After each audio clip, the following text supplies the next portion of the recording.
is here. Life is about relationships. Everything we do as people revolves around each other.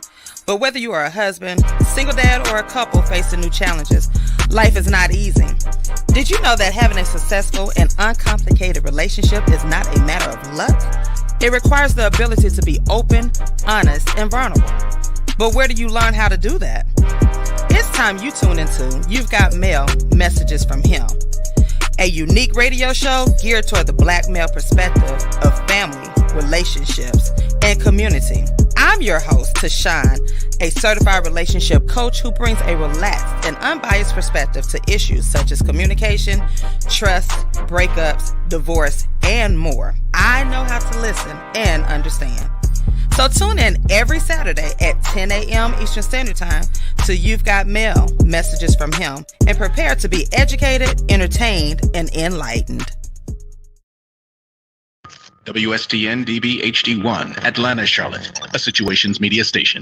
Time for some conversations about Black men, for Black men, with Black men. Messages from Him with Tashawn and Friends on 102.6 The Situation. Saturday mornings, I'm tuned in. Yep. Oh, I was really going to do it. Hey, look. Hey, no, I was really going to do it. I promise you, I was really going to do it. But listen. Hey, no, it's the thing that the DJ, the turntables ain't really working up the par right now. But so I was prepared to go ahead and Saturday mornings, I'm tuned in. Yeah.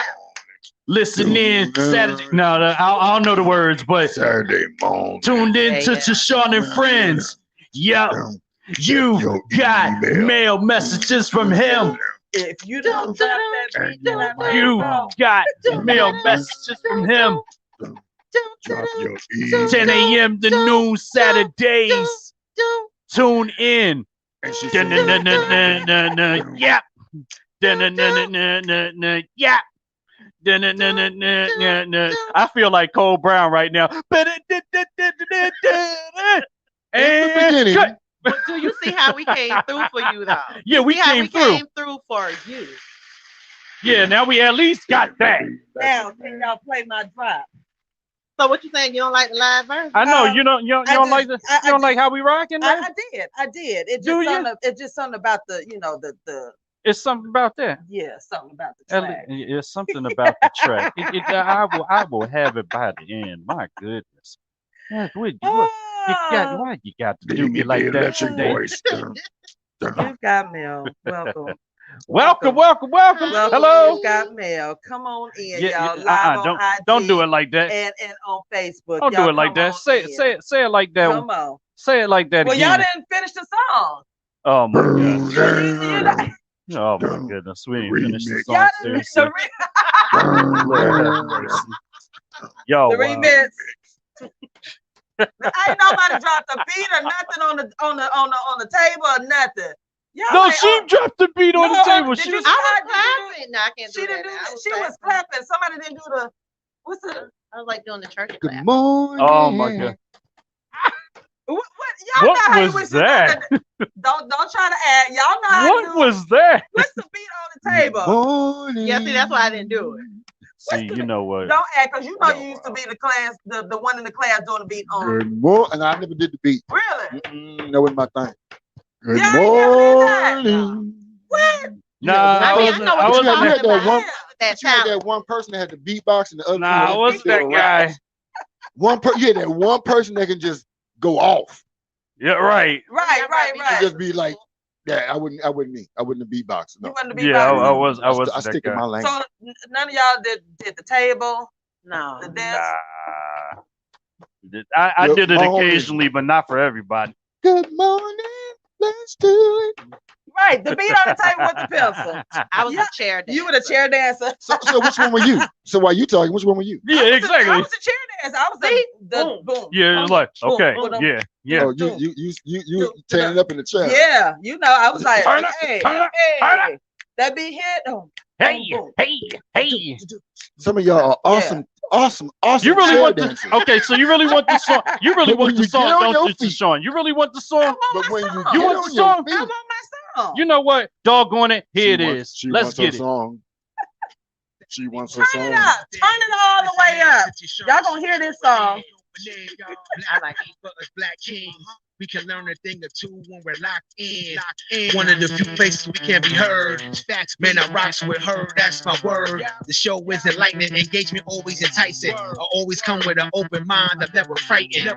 Y'all guaranteed to walk away with minerals. Now that I'm thinking everything else is minuscule. We're the fools who don't protect black women.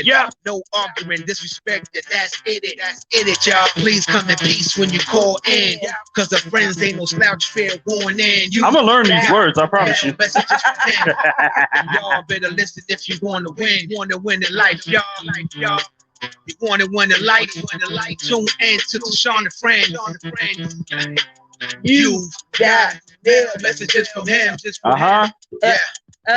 Yeah. You got mail messages from him, And now we adding our own spin now. Oh, now we want to do it. Now we want to do it. Yeah. Yep. Yep. South the chair dancer. You got mail messages from him. Yeah. What's up? Now, Ladies and gentlemen, how you feeling? How you feeling now? best chair dancer, The best. chair dancer 2021 is gonna go to. That's right. Touchdown. Shout out to the chair dancer. So what happens when you stand on your feet? What happens when your feet hit the ground? Welcome, y'all, to You Got Mail Messages from Him. I am your girl, Tucson. I got with DJ Green Machine. Yeah. D-Boxer. Yeah. On the ones and twos. Yeah. That's what you got. I got Tank the sports guy. Good morning, good morning, good morning. I got my girl Caprice in the building. You know, so we miss the half the crew, but that's okay. Everybody taking care of business. That's all right. Yeah. Y'all, I want y'all to come on in. It is Saturday. It is 9/11. You know, I heard voice say, come on in. Here you go. Come on in, come on in. Deacon Tank. Deacon Tank. Deacon Good morning. Tank. Good morning, good morning, good morning. He got that temptation voice. The morning ain't right if the deacon ain't right. Ain't nobody talking to you. You haven't Otis. seen the temptation? No, I'm trying to watch. Otis, he did not Yeah, kind of he did right. not look. He Ain't did nobody look. talking to you, Otis. Yeah, I don't know that one. You what? Y'all, okay, so before we get started, y'all know she done had some assignments. Oh now, my God, we Lord gonna Jesus. before we get into our guests in Florida and all of that, we gonna talk about this today. listen. Oh no. Listen. Oh no. Talk This about is part of Say one name. Michael Ruffins. What you think? Who? Oh, Wait, Hey. he walked off. Michael He is Barnes. going to walk off. Thank you for joining. Y'all hear Do this? you know who? Now, I know you won't leave me, but I refuse David to Ruffin. let you David go. Ruffin. If I gotta beg and plead for your sympathy. What? I mean, I can sing the song. I can sing along with the Oh. song. Jesus. see the I never So- saw the movie. I never saw You know what? Hold on. Hold on. I tell you what we gonna do. Is a Since we talking about for love. Yeah, that song. Hold on. My day is y'all gotta finish this day because I don't have my lip gloss. I had to stop at Dollar Tree to get some lip oil. Y'all, this ain't fancy. Wait, So what? my lips, the brand of my what? lips don't break out. You got what? It's called lip oil, but I thought it was Lip lip oil? gloss. But it's some lip oil at the Dollar Tree. Cause I ran out of same person. Then I didn't get no coffee and no breakfast. And then We hungry. Caprice said she ain't watched Do the Right Thing. I tried. No, she watched it at night, but if she watched it in the daytime, No. there would be a clear difference. Somebody help us. I mean, we just all discombobulated. I did get through Hey, Harlem hey, Nights, Tank. though. She said she got through Harlem But I Nights. don't ever have to watch it again. Hey, Tank. Hey, Tank. Hey, Tank. Let's do something real quick for What we classic. gonna do, Otis? Y'all. Tank, you got to do it with me. Like Snoop Dogg said, precious Lord. Take Go your ahead. Cause your sleep number, I got Yo- lip your oil. sleep number real low. Yeah, I don't know yeah. if this You got gonna dark. work. I got You lip have oil. got darted, my friend. My day is just off, y'all. I need some coffee. Somebody bring me some coffee She up in said here. that she couldn't What's up, stand Nicole? Rosie Perez. It's just too much. It He was said, like y'all, 150 playing minutes. She couldn't get That to was a half good the movie. No, it was not. That was That was the intro. I have to move. So you didn't see?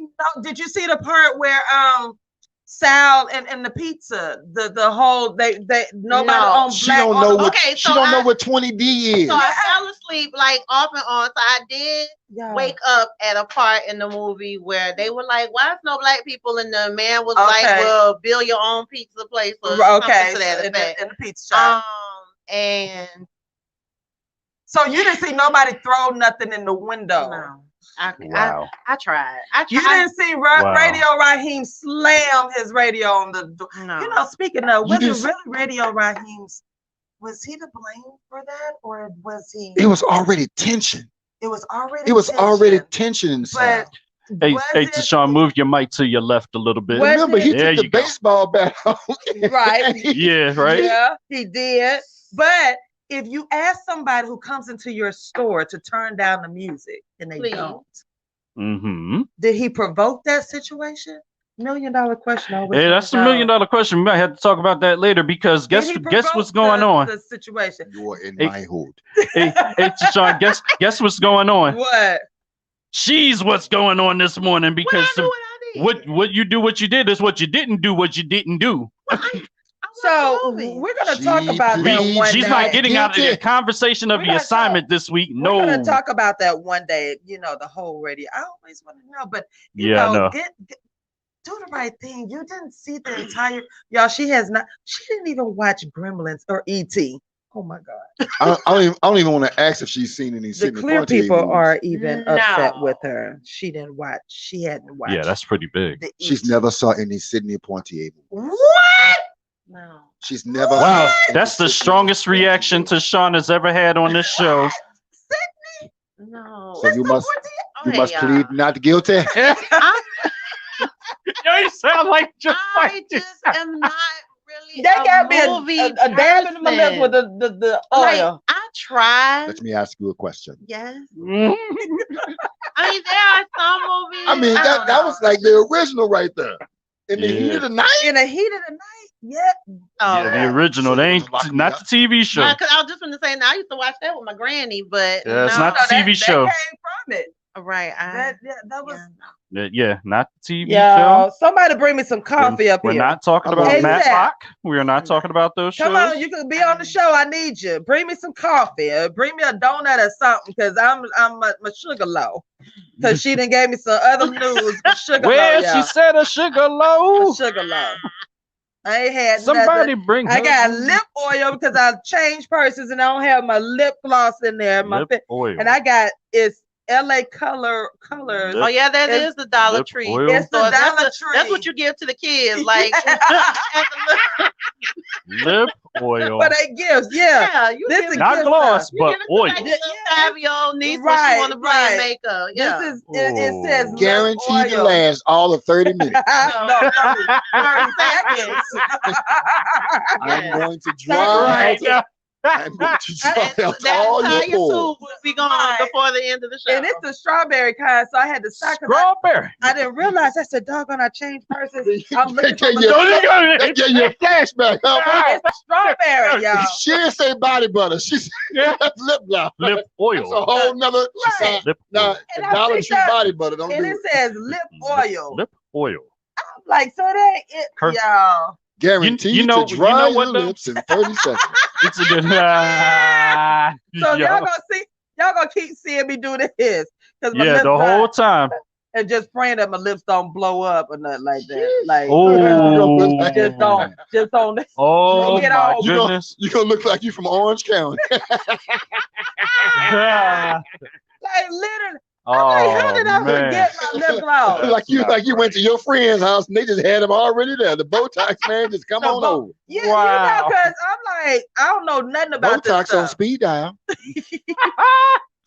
Y'all bring me some coffee up here. We are live in the studio, y'all. Yes, we are. What? See, I can't even talk right. Well, she from California, so she's little Orange County. Orange You County, just stopped over there by your LA people. County. Just stop and get you a little free little lip embalming. Yo, Lip it is embalming. You know they preserve themselves. They trying. Hey, man, ain't no telling what's in that chemical. Hey, yeah, hey, we trying to we preserve don't, we don't themselves. want your lips looking like this. You know what? Broken glass. They trying to everywhere. preserve. They trying to preserve themselves. It is too early, Coach B. Like I am off. Somebody bring me. You know what? It's been a long, exhausting week. I swear it feels like we've been in school forever. Yeah. And so You get tired of hearing this. Get tired of hearing this bell, don't you? It is. So when is the next break, y'all? We had Labor Day, but when is the next one? And it is just Christmas. so. It just Thanksgiving. before it ain't before Thanksgiving. We gotta have a fall break. Oh Thanksgiving. yeah, you know some the kind of that man who discovered America Day. Oh yeah, Yeah. Yeah, the man. But I don't know. We need a break. I need a break. And you know what? It's interesting because now that you talk about what's going on in the exhausting week. October 7th, good. Yeah, we have our break. October 7th. So there you go. Countdown. I cannot wait. I am gonna, and you know what? I cannot wait. Let's get the classic with what's going on. What's going on? What's going on? Well, come on, classic. Well. What's going on? Okay, so I'm so sick of talking about the COVID. You and me both. Yeah, well, but the CDC has added more countries scoot over to your left. On the do not travel list due to COVID. Really? What? Wait a minute. So, Vanilla, you say your flight already booked. Which country? What it looks like they have added Jamaica and Puerto Rico. That we can't fly to? Well, they're saying you may want to reconsider. Really? Because these cases are increasing. And right now Jamaica? They have... Because everybody been going to Jamaica. Yep, they have a list of like 80 countries. So, you know, they have everything from Aruba to... everybody named Mama. Yep, Costa Rica, Cuba. Oh, the Dominican Republic. France, Jamaica. France. They said sit down, please.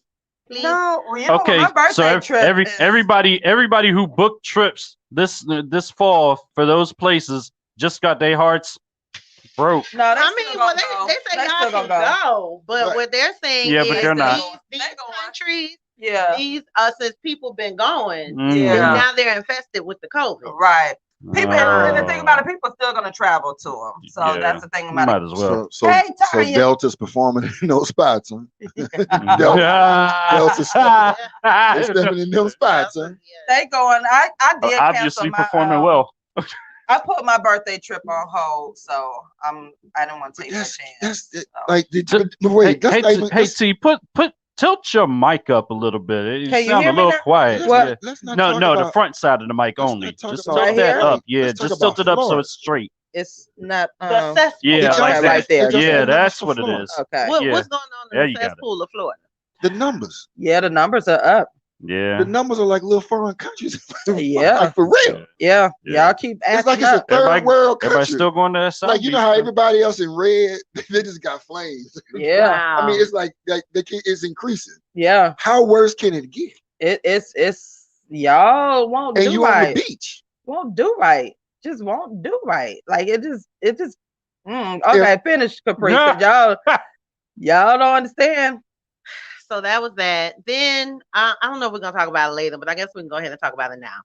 Today is the 20th anniversary of 9/11. Yeah, it really doesn't even seem. It doesn't. 20 years. But God bless those families. It's over 2,000 some people that died, and I remember being in the classroom, and our principal had the old school TVs. The ones that they roll in? Yeah, roll in. And our principal was like, made an announcement, God bless her, so she passed. And she said, I need all teachers to turn on you can turn on your television. And it was, in that day, it was just like trying to teach the kids. And the kids were crying, I'm crying, the teachers were crying. Because it's like, you have friends and family in New York and all of that. And Washington. Then we had to, assemble. Like it was shocking to see a whole airplane. It was quite a image, and for those who have actually were there and lived it, my hearts and prayers still go out to you, because the PTSD is real. You know, one of our supporters, she was saying that she doesn't want to remember it because, you know, it does. She was afraid to fly and to be, and that was real. You know, people were afraid to fly, and the racial tension was up. You know, after that, and so forth. So this day, you know, I pray every day, and just still pray for those people, and because people actually still suffering from the effects, like health wise, and all of that, you know. So now I don't know how true it is, because I saw somebody say that they were still finding bodies, and I'm like, y'all sure about that? 20 years later, come on, I don't know. I don't know. Like, I hope not. Like, and then I know, you know, what conspiracy, all of that. It just made me a little sad. People lost lives. Yeah, and I'm family. You know, I know there are going to be a lot of memorial services and celebrations today, you know, to commemorate this day. But I was 16, and you know, me being in high school and what have you, I didn't understand until I got home. I didn't see all of this. You know, it wasn't really too much rumblings and grumblings around school. You know, people were talking about it a little bit, but we didn't have the TVs on in the classroom. They didn't see Charlotte Mecklenburg schools. They didn't do most of the schools didn't do what Tashawn's school did, and just roll the TV in the classroom and just watch things unfold and what have you, and you know, look at the significance of how things are getting ready to change in our lives moving forward from that. We didn't have that kind of luxury. So I didn't really see much of it until I got home, and I was like, okay, every TV channel, all right, I can't watch what I want to watch. So, all right, so what's going on here? And then it was just craziness. You know what I mean? It was the biggest thing was that day, just like with other things, sports stopped. Everything stopped. Everything stopped. That was the biggest thing I remember. Like, everything was canceled.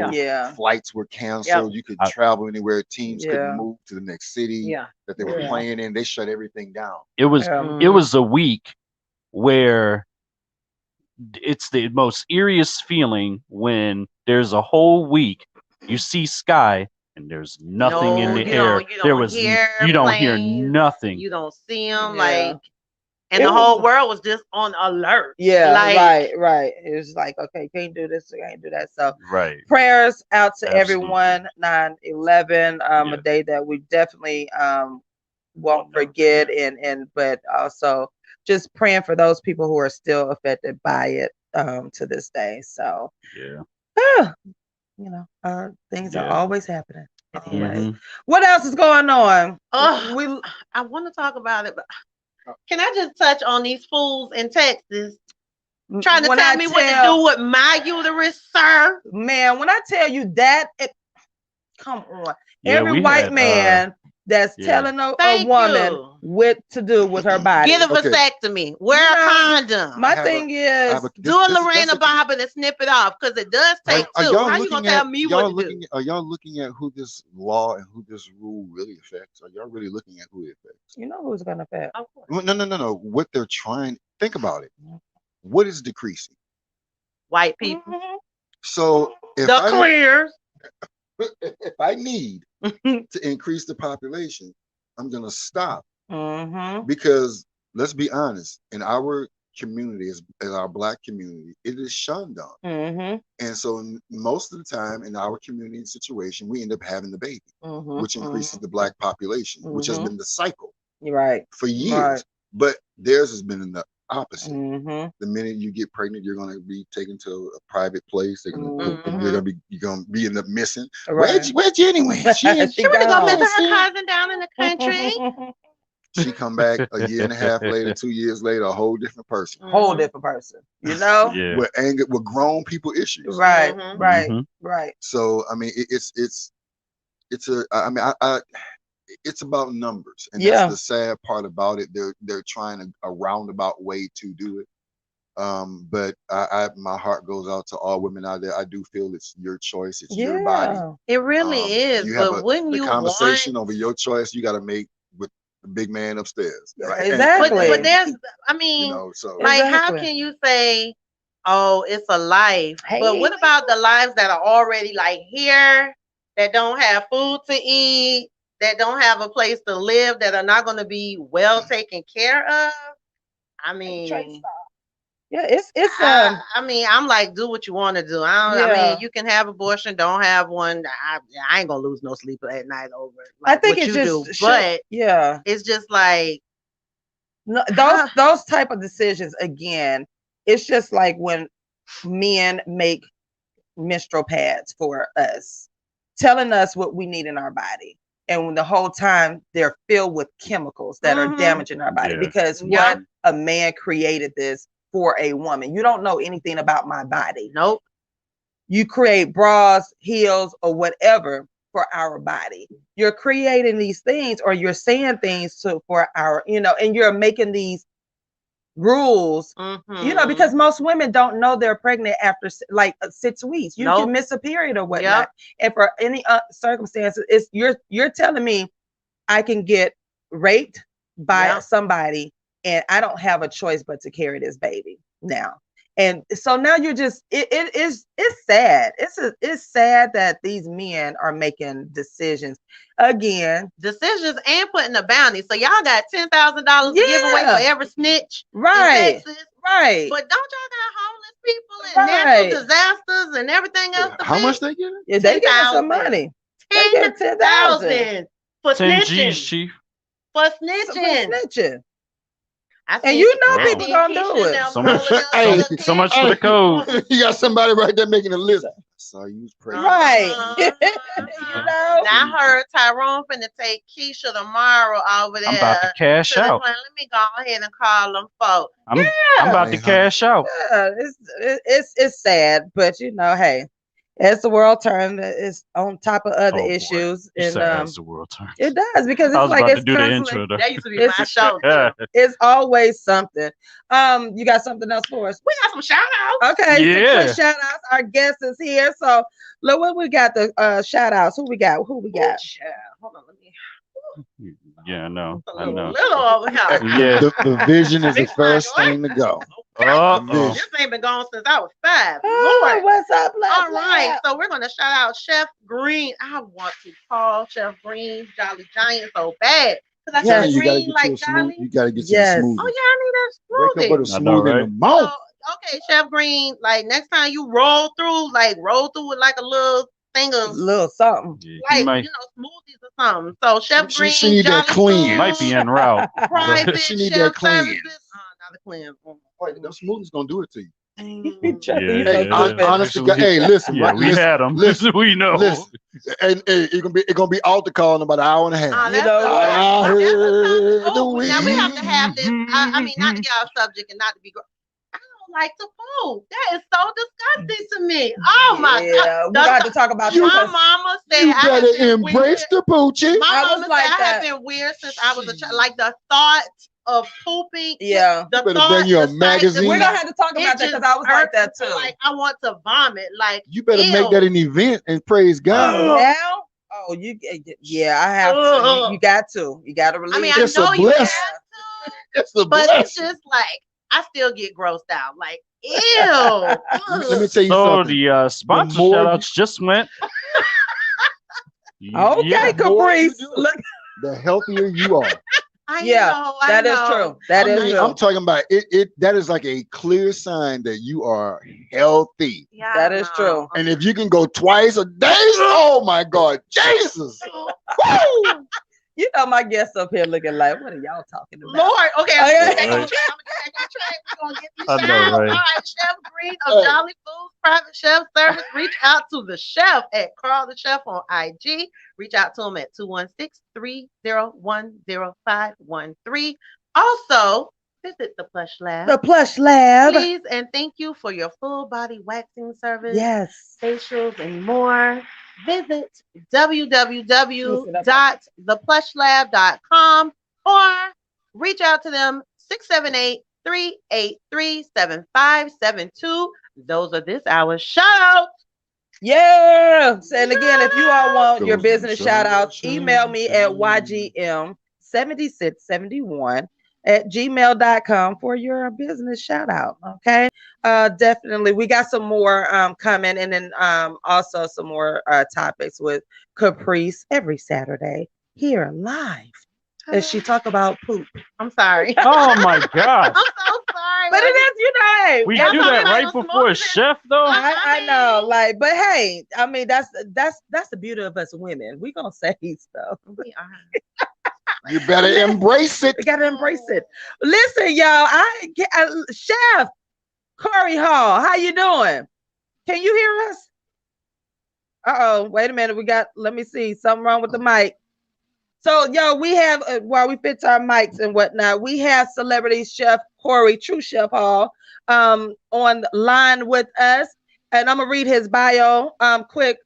TruChef Hall battled addiction and mental illness for over 10 years before finding a lasting path to recovery in his love of gourmet cooking and exercise. He details this inspirational journey in a new memoir, I Found Me, is now available through him, and he's going to tell us more on how to get that. Before becoming a private celebrity chef, TruChef Hall and younger brother of Hollywood actor Pooch Hall from The Game struggled with addiction and mental illness. His new memoir, I Found Me, discusses these battles and how by rediscovering his passion for food, he found not only himself, but also the inspiration to help others who are still sick and suffering.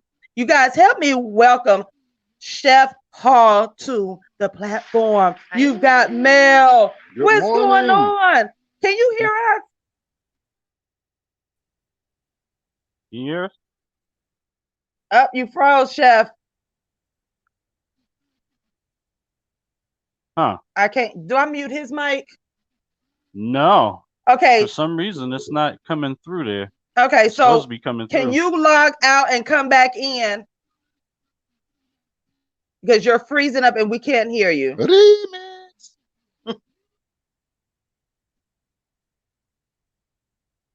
So log out and then then he's gonna come back in, you guys. So I was talking with him last night. He has an awesome testimony, you guys, and y'all check out his food. Oh my goodness. I was like, oh, I need to grab something to eat off I'm going to switch for a second so listeners on StreamYard just understand I'll be switching for just a second.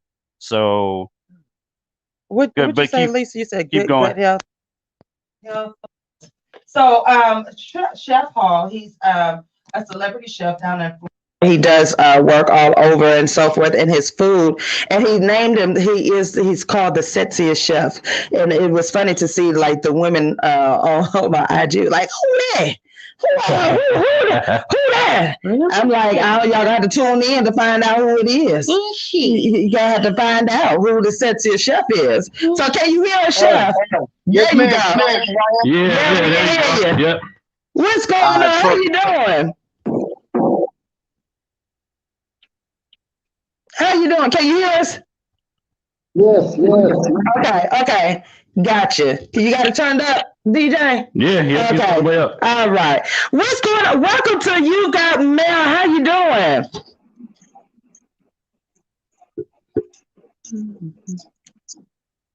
I can't hear you now. Okay, can you hear me now? How about now, Chef? 1 2 1 2. Do I mute his? I don't mute his mic, right? No, you don't mute his mic. Do I mute yours? Nope. But mine is muted. Okay, yeah. Can you hear us now, Chef? Hello. He's using earbuds. Okay, so I wonder if you're using your earbuds. They're not working. They're not connected. Okay, because we can hear you. Yeah, we can hear you. Can you hear us? Oh, let me log on and try it one more time. Okay. All right. So we can hear him. We can hear him. Sometimes those earbuds, I know I stop. Sometimes it's just crazy how they use them and so forth. But that's technology, y'all. We live in the studio. You got mail messages. Exactly. live in the studio. You know, that's what we do. That's what radio is. That's what radio is. That's what radio is. Yeah. You know? That's what We're going to talk about self-awareness and mental illness and all that, especially with Black men. Yeah. Because that is a topic that, again, we always stress here on the show. We need to discuss. It is happening, and nobody wants to discuss it, especially with Black men and so forth. So, can you hear us now? Yes, ma'am. Okay, there we go. So sometimes it is the earbuds and so forth. So how you doing? I'm doing good. I'm here sweating like a runaway slave. I think, did you do your workout? No, not yet. My manager and I, we about to, we got to do some things in South Florida with bare knuckles. So, when I get down there with the fighters, we're gonna work out. Okay, all right. So listen, I know you are named the sexiest chef, but who is Chef Corey Hall? All right, my name is Chef Corey Hall, and I call myself the sexiest chef not because of my appearance, because of the work that I put in. I think it's very sexy that I can put myself in a position to win by working hard yesterday, taking care of my responsibility. They told me that I would never do it. So, yeah. I think that that's just sex in my opinion. And I was like, I want something catchy. I want my name to be out there and make people think. So okay, the sexiest chef. What is the sexiest chef? You know what I'm saying? What do I bring to the table? So just the title alone piques people's curiosity, in my opinion. And, and here we are. Yeah. So now tell us, because you have an awesome testimony, awesome story as we were talking and so forth. And I'm so glad to hear you speak of this topic. But what is your mission and purpose of this? First of all, you said that you battled addiction and mental illness for over 10 years. So tell us about that journey. That journey, first, let me apologize for the ambient noise. You know what I'm saying? I'm out here. I'm trying to be outside, get some of this fresh air. But my journey was like most people around the world. I was diagnosed with bipolar disorder about 15 years ago, if you know what I'm saying. And it was to the point where I was doing things that were out of my character. So I couldn't explain it. I was in the military at this time. I had graduated flight school. I had played Division I college football with no incidences. And then all of a sudden, like a switch, it's just I was doing things that were beyond my as I said, my character. So what I wanted to do was, I'm going to skip into it, is it got so bad that, I went and asked for help. I've been to treatment 5 times. I was like, if I can get my ish together, I said I was going to write about it so I can help people around the world. Starting with my son is currently 7 years old and he lives in the United Kingdom. Okay. I've survived 2 suicide attempts. So I was like, I want to leave something if I should fall that will stand the test of time, and that's going to be my story. My story, a lot of people can relate to it. I played division football. I joined the military. All the military people that are suffering from mental illness, not to mention the people that are suffering from mental illness that are experiencing COVID now. So I wanted to do something to make the world better than when I came into it, so I wrote about it. And it's not a perfect book. It's, but then again, I can't rise from the dirt or walk on water. I don't know anyone that can. So I'm just doing the best that I can with the God-given ability that I have. Yeah. Was it scary for you to take this leap and to expose what was going on with you? Like you said, you played football, you were in the military, so now people will know who you are. Was it a scary journey? No, it wasn't scary at all. My brother gave me a lot of advice, before I took this step. He was like, just be authentic and be you and keep it 1,000. He said, whatever you do, don't be a fraud, because, cream always rises to the top. So if I were to be a fraud or not be consistent, it would show through my work, because everything I try to do, I try to post on Instagram. Big shout out to Instagram. It's given me a stage and a platform to where I can reach people around the world with my message. So I had nothing to fear because I had nothing to lose. I have everything to do, but nothing to lose. Yeah, yeah. So, And that makes a big difference, because I think if we had more people to really discuss it, you won't have a lot of people that are going to be afraid of admitting this, because you do, let's be honest, there, especially for a black man to acknowledge that there is something wrong. And you said you went to go get help. So that's a big step. You asked for help. How was that? Yeah, how was that? Like, what made you say, okay, I really need to get some help? What was that like? One of my sponsors at the time, when I was in treatment and recovery, I wasn't taking it seriously.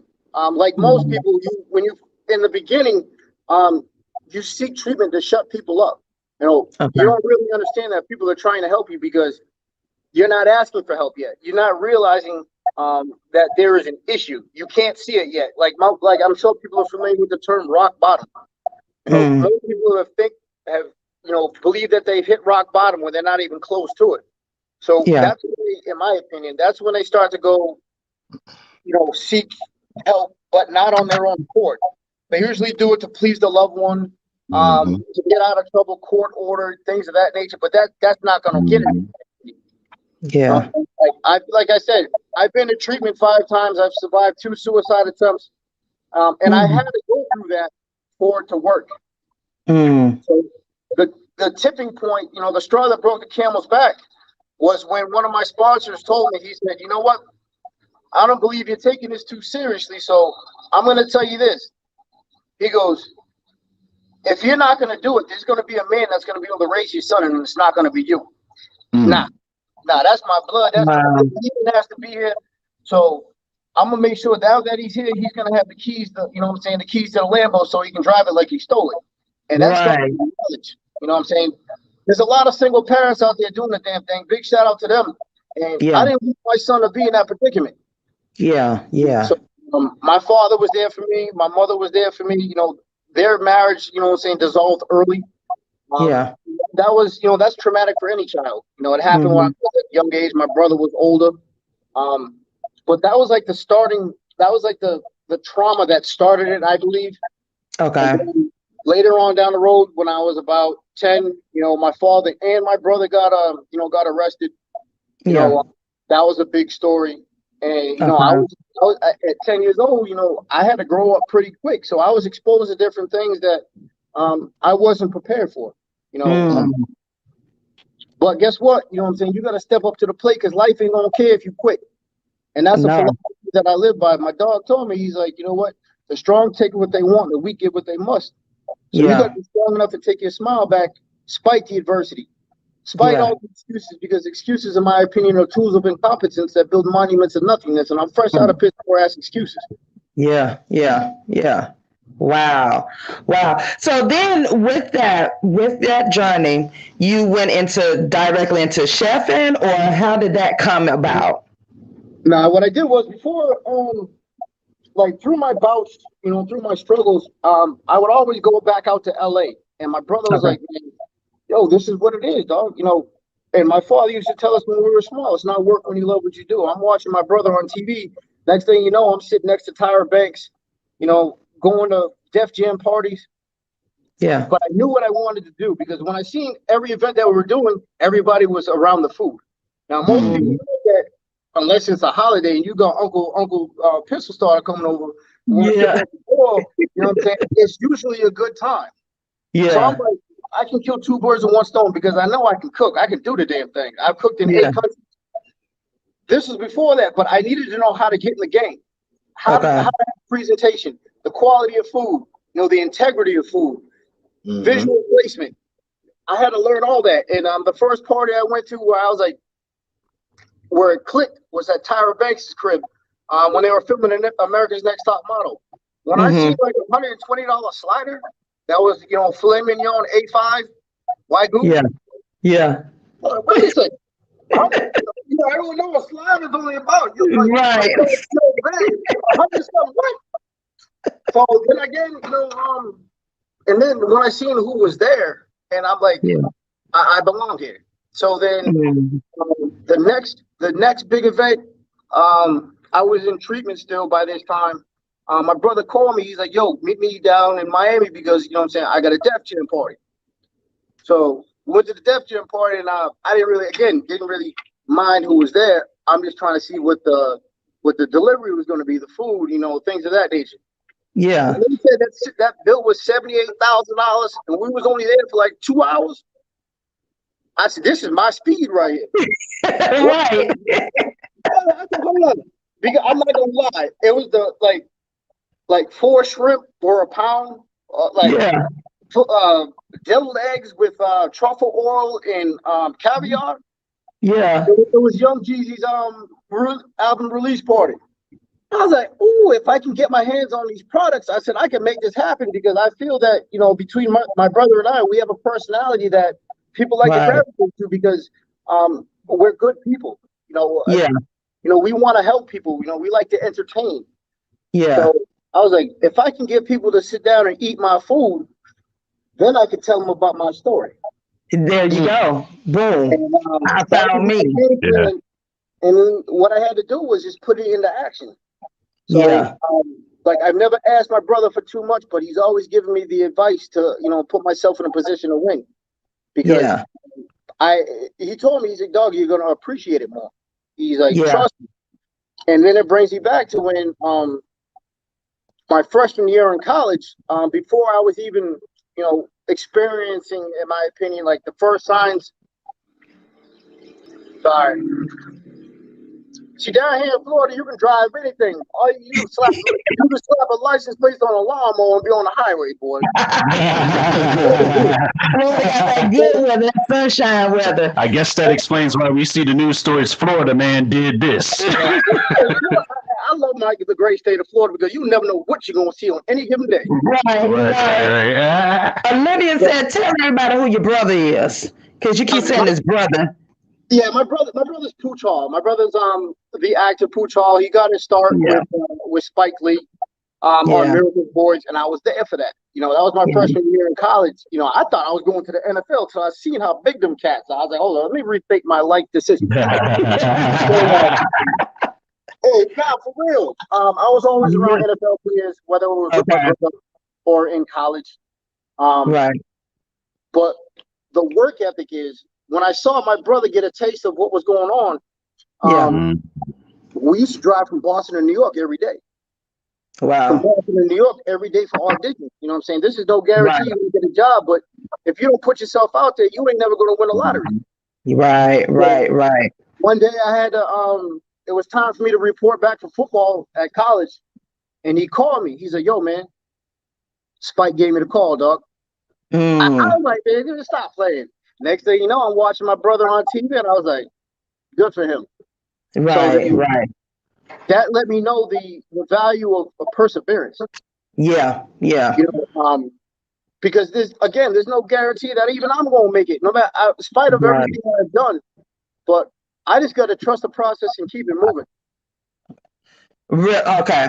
I'm sorry. What did you say? No. I actually had a question. I have a question for Chef, and welcome to the program. We're blessed to have you. Thank you very much. I'm the Green Machine. Good to see you. So, Chef Hall, let me ask you this. I've seen that you've been really deeply into your community, giving back through your craft and also giving back through your story. Tell me about one time that you've had one of the most memorable moments that you've seen someone elevate because of you telling your story. Okay, that's going to be for a charity that I did. Actually, a couple of charities. I love giving back to the charities. Right. That's how I keep my smile. You know, if I can help somebody live their best life, I'm going to do it. Yeah. The last charity that I did, the reason why it was extra special for me is because the doctors told me that I would never work again. You know, I filed for disability. That process took 5 years out of my life. And the greatest thing that happened is I was able to file for student loan forgiveness. Okay. So they denied my claim, saying that my disability wasn't severe enough, but then they wrote off $78,000 in student loan. Which brings me to this. I was asked to do a charity in Tampa Bay from a dear friend of mine, who represents some of the Tampa Bay Buccaneers, and it was for an auction. So I was able to raise $16,000 for a private dinner of 10, to give it all to the kids. Yeah. You know, and the charity was called A Child's Place in Tampa, Florida. Okay. They take in kids that, like, say your parents get in trouble for whatever reason, or you're under a certain age for whatever reason. They put you in these amazing homes, and you get a chance. You know, they have schooling, they have education, they have medical. They gave me a tour of the facility. The Buccaneers donated, I think it was over 1,000 bicycles for the kids. Wow. But all the money went to that. And the story that one of the directors told me is that they had a child there that was, I think, 11 or 12, and she had never had a birthday. So what happened was she would always stand outside when other kids, like, say, for instance, they have about 500 kids on the property. Yeah. Right. The kids that have a birthday all celebrate a birthday together. And she knew how old she was, but she didn't understand the concept of a birthday. Yeah. So she was like, "When's it gonna be my birthday?" She's like, "Your birthday's coming up." Next thing you know, when it was a day of her birthday, she asked to see her birthday cake, and the director took her in there, and when baby came up, she fell to the ground and cried. Wow. So coming from where I come from, and to be able to help a child see that, you know, I'm glad the Almighty didn't take me when I asked him to. Yeah. So, yeah. That's my mission, is to make the world better than when I found it. Yeah. I love that, because people don't understand. That was one of my as a teacher, I was known as the teacher that's going to give a party, because that is one of my pet peeves. A kid should always have a birthday celebration, and I'm big on celebration birthdays. But when that child, so I felt that is so honorable, and I here in the ATL appreciate you for doing that, because again, people forget about those little things. You know, just something simple as a birthday cake, and then that's change a child's life. That's exactly why I asked that question, because I've seen his work. I did the research. I've seen his work in the community. He is one of the guys that really gets in his community, and he's actually being a part of solutions, and you know, instead of extending problems. And you know, as a chef, I admire his work. Like, it goes beyond the art of culinary. It is the art of being a philanthropist. It is the art of being, you know, really a godly man. And that's why I had to ask that, because I've seen his body of work, and I applaud him. I'm inspired by that as well. Yeah. Thank you. So, Chef, moving forward, because again, I'm gonna have you back on here. We talked about that, and I'm super excited. And I really appreciate you talking to me yesterday. We had a great conversation and so forth. But tell us, like, what we can do to support you, and what's next for you. What's next for you? Bring me to the A so I can have my food make y'all smile. Oh, you already know. You already know. It's already set up. So me, you, and Olivia already got that going. So I can't wait for that. But how, you know, what your book? Where can we get your book? First, you can go ahead. You can shoot me a DM. My Instagram is TruChef official page. My culinary page is ECH_culinary artistry, and ECH is my son's initials. I named my company after my son. And my latest endeavor is a big one. It's taken off, and that's cooking with cannabis. Yeah. I might have to have you back again. I might have to have you back again on Wednesdays then, because we talk about the medicinal benefits on Wednesdays, called Wake and Bake Wednesdays with Dr. Rashawn T. Hodge. So we're going to have to talk about that as well. I'll connect with you, John. Can I get the chicken with the wild parsley? You want the chicken with what? With the wild parsley. With the wild parsley. Well, man, like that was never my speed. You know what I'm saying, the smoking joint. But doing my research, it was a slippery slope for me because I suffer from addiction. The rest of my life. But I've come to learn that if you take anything in moderation, accordingly, you'll be all right. But I don't suggest it to a person if they on the fence and it ain't mentally and spiritually strong enough. You know what I'm saying? Just stick to your doctor's regimen. Yeah, exactly. The reason why I got into it is because of the opiate crisis. The opiates are tearing this world up, along with COVID and along with other dumb decisions that people are making. So as I said, I wanted to make the world better, so I hired a chemist from MIT. Okay. We synthesized the highest grade, and we keep everything in it in very, very natural. And a lot of the people love it because a lot of people want to get away from the opiates and other things of that nature. So what I did was develop an oil. We can't in the state of Florida, we have to keep it, a little hot. Right. The medical qualities and just joy that it brings to people is why I'm sticking with it. So, like say for instance, you're an NFL player or a UFC fighter. The UFC just legalized it across the board. Along with all the other states that are bringing it to the forefront, because one, it's a cash cow. Two, it's phenomenal. So I just took it to the next level and then made my own so I could put my name on the game and started a company right there, True Fusion. Okay, gotcha. Yeah. So I can infuse anything. It has a zero taste profile. Okay. And we keep the TH in it. We keep the CBD in it. We keep the Delta 8, Delta 9s, Delta 10s. And then we add a clean olive oil. So you don't have to cook with it. You can use it as a condiment, like a ketchup. Okay, gotcha. And you can just drizzle a little bit on it, and it's very, very discreet.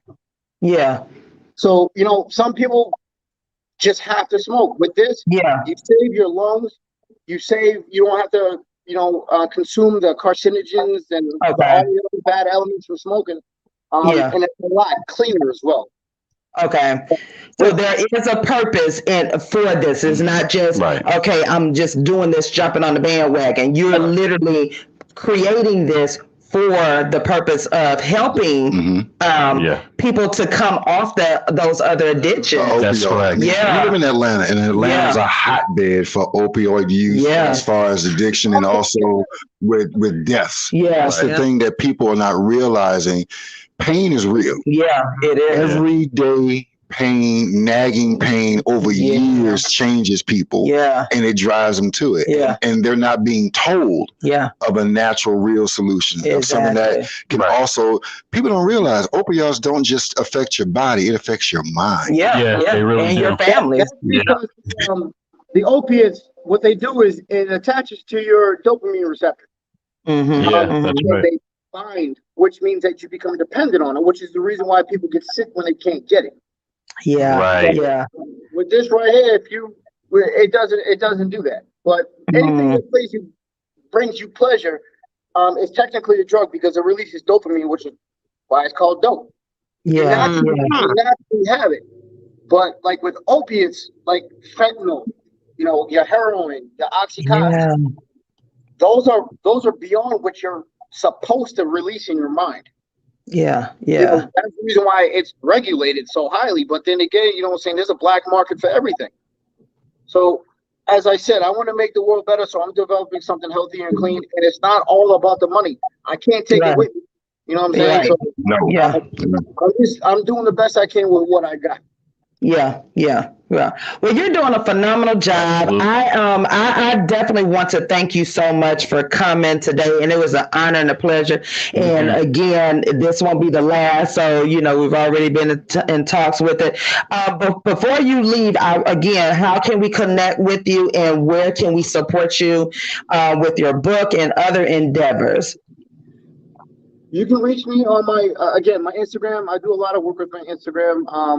My publisher, Olivia, out of Miami. I've got an amazing team, my manager. You can reach me at my Instagram. You can reach me via DM. I've got 3 Instagram pages: my True Fusion page, my culinary page, ECH page. You can reach me on Facebook. I technically, I don't even know how to use Facebook. I just post. For real, I'm old. Like, man, I ain't spend my whole life on playing video games all day. Hey, you know what I'm saying? Like what? That's why I can't stand trying to get a new phone, boy. Just trying to program a new phone with everything. I'm like, man. Right. And I'll be sure and I'll be sure to post that link in. And again, you all can find that link on my page and as well. And I want to thank you so much for coming on today. You're not going to be a stranger because I definitely want to have you back on. And like I said, I can't wait to have you cook for us. And, we're setting that up. And I'm just super excited. I was hungry. You're right now. I'm looking at your pictures. I'm like, oh, I need that right there. They grill meat and another.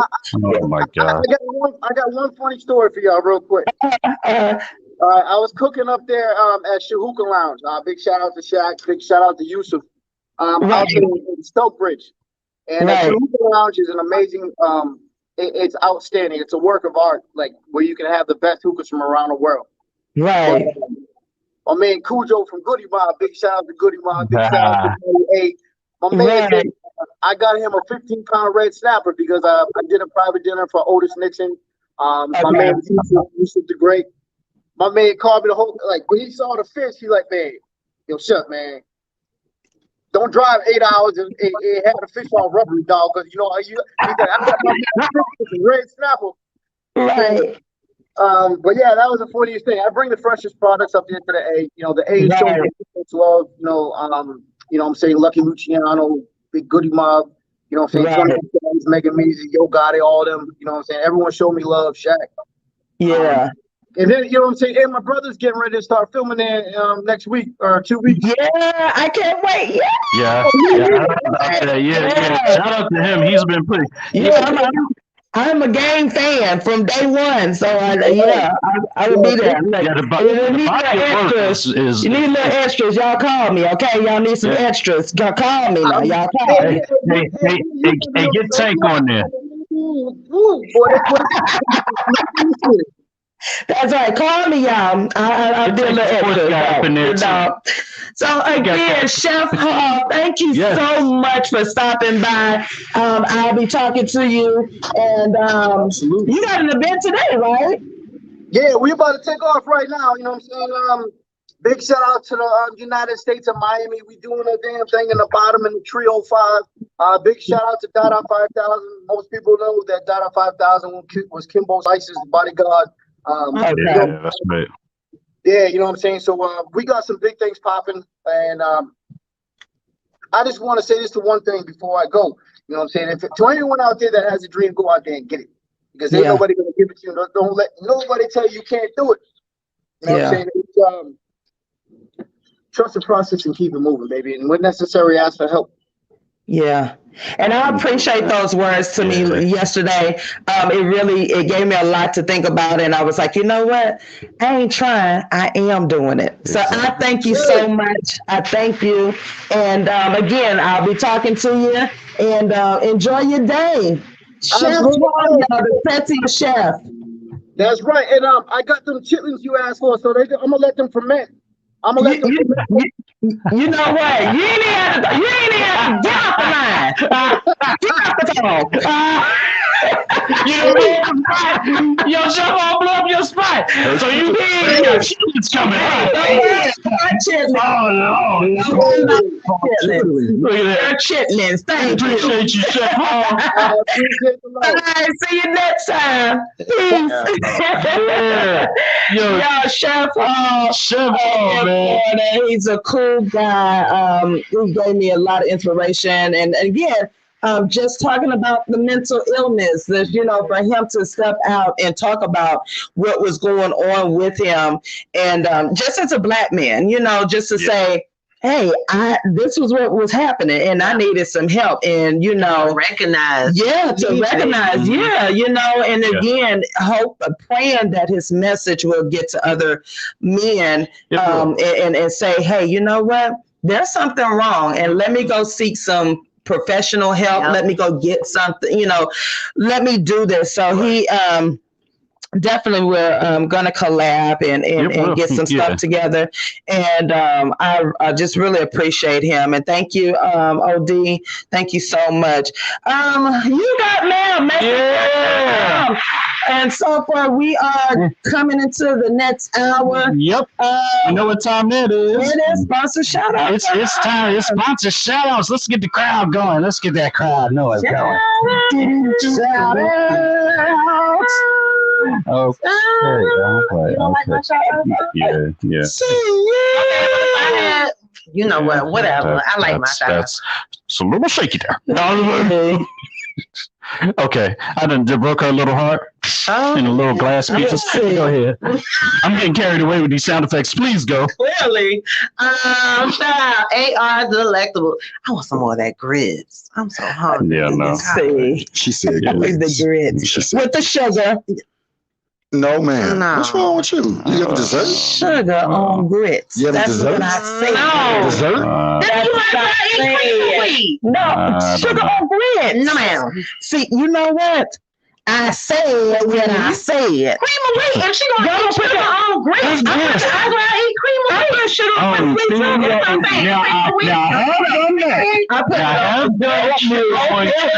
I put it on the oatmeal. Now I ain't know That's the devil. Yeah, oatmeal, cream of wheat, against the law in my house. I mean, as a kid, I used to hate oatmeal. My mom is a chef. So as a kid, she worked in this daycare. This woman dropped about a 12-inch ash off of her cigarette into the pot. I see it. And my mom, I said, Ma, she dropped the cigarette ash. And my mama told me, boy, shut your mouth. I need this job. I need this job. Shut your mouth. Eat them ashes.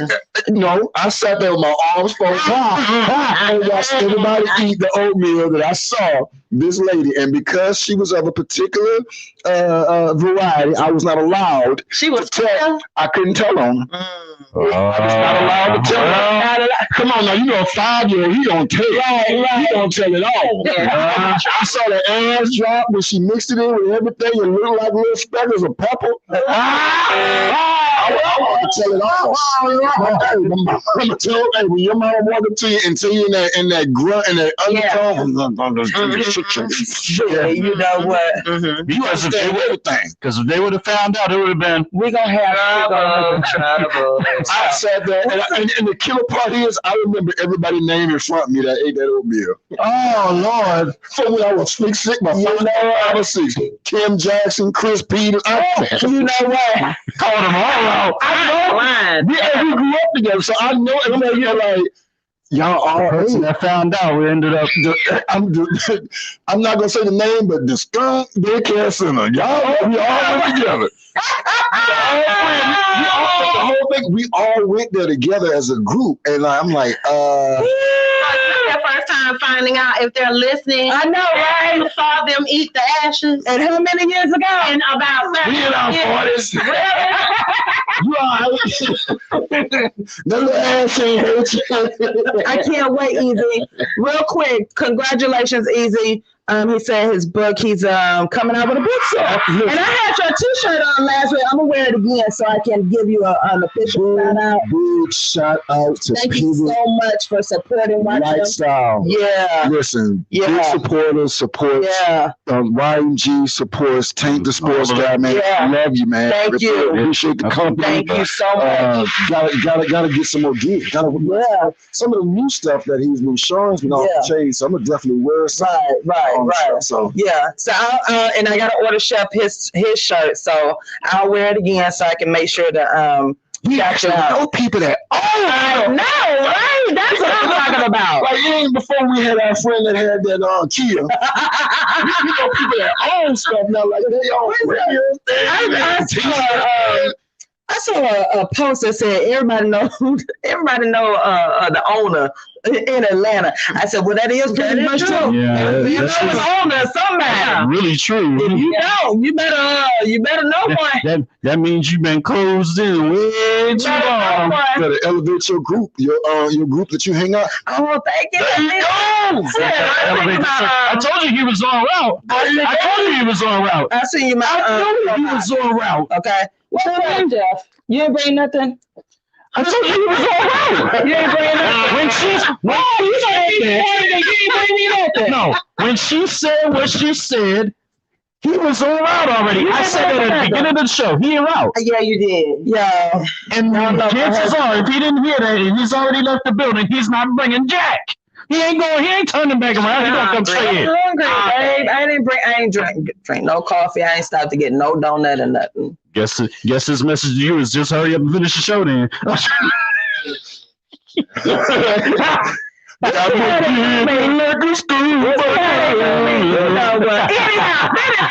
what's the rest of the shout outs, Capri? Okay, professional caterers specializing in intimate and private events.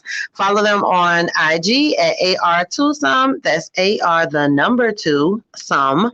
Or reach out to them 678-472-2088.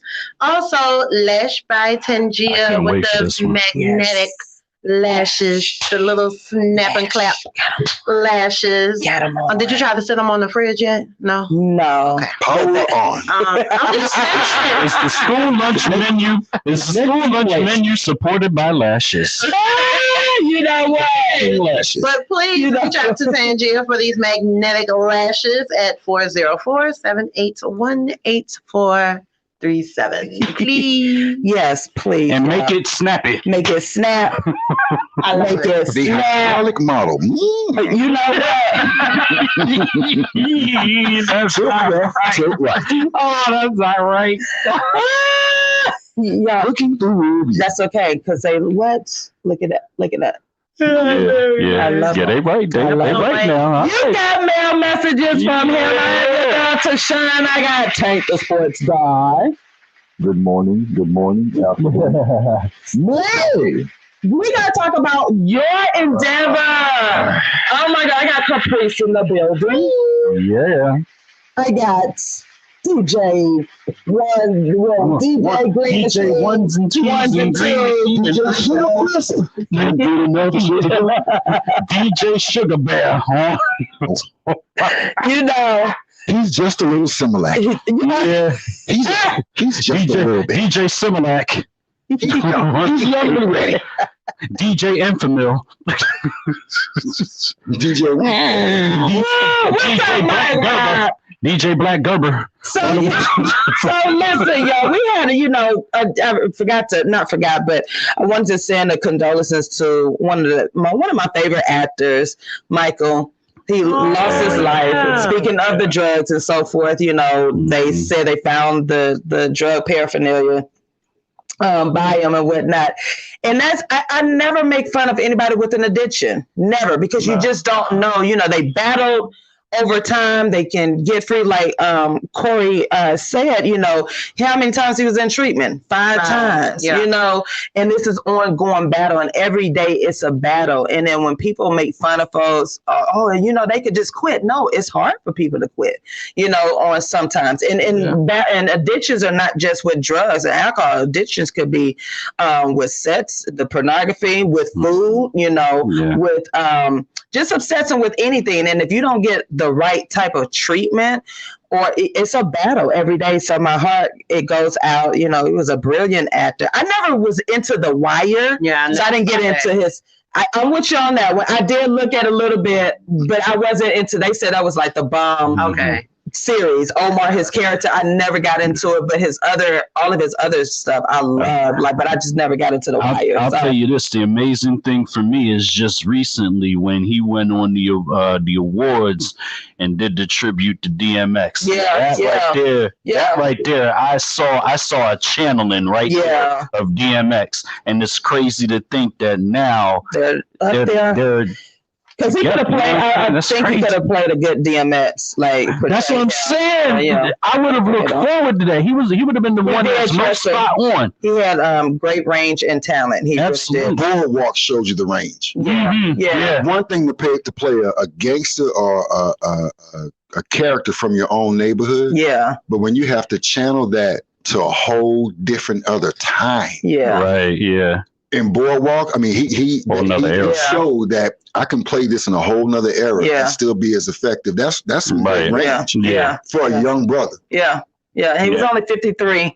Yeah. Let's remember, Samuel Jackson didn't get his start until he was in his 40s. Yeah, because he was battling with addiction. Yeah, he was on drugs. And that's something that we always talk about on this station. Man, check on your people. Yeah. I don't care how famous you think they are. I don't care how much money that they think. Check on your people. Check on your people. You don't understand what's going on. Like the man said, unfortunately, a lot of us out there think about suicide. Yeah. Let's be real. Yeah.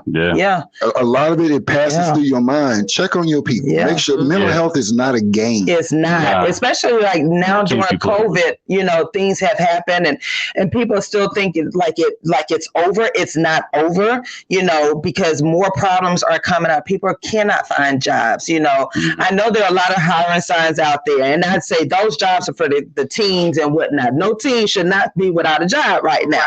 Get a job. But when you're talking about being a provider of your household and you no longer have a job and now you want me to go work at McDonald's or so forth, and so these things come about, like we're so quick to tell people just do this, do that, but like you said, we don't think about like these thoughts are in your head. You're playing, especially as a. I understand that, but I'm apologizing. When it come down to them four at home, I'm frying chicken at Popeyes, baby. Right.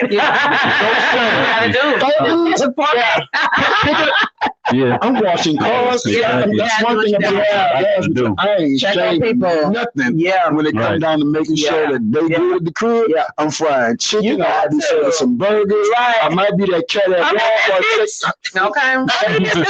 Check out aisle 5. Right, exactly. I ain't got no shame when it comes. You have to put that to the side, and my ball come in when they're looking at me and saying, and I can't put nothing in their hand. That's And trust us that people are hurting in silence. Check on your people. Yes, exactly. You do what you have to do. And let me say this, even at the onset of the pandemic, see a lot of people, the reason why it's so important to check on your people, because they may have been thinking this pre-pandemic, right? The pandemic's just starting, right? 2020, late 2019, 2020. You're hearing about it, hasn't reached America yet, but people are starting to get scared because it could come over here. Now it's over here. Now you're starting to be cautious in this, that, and the third, and then all of it transpires to losing the job. Now, the one thing that I did notice is that people think that before they actually do it. It brews in people's minds for a while.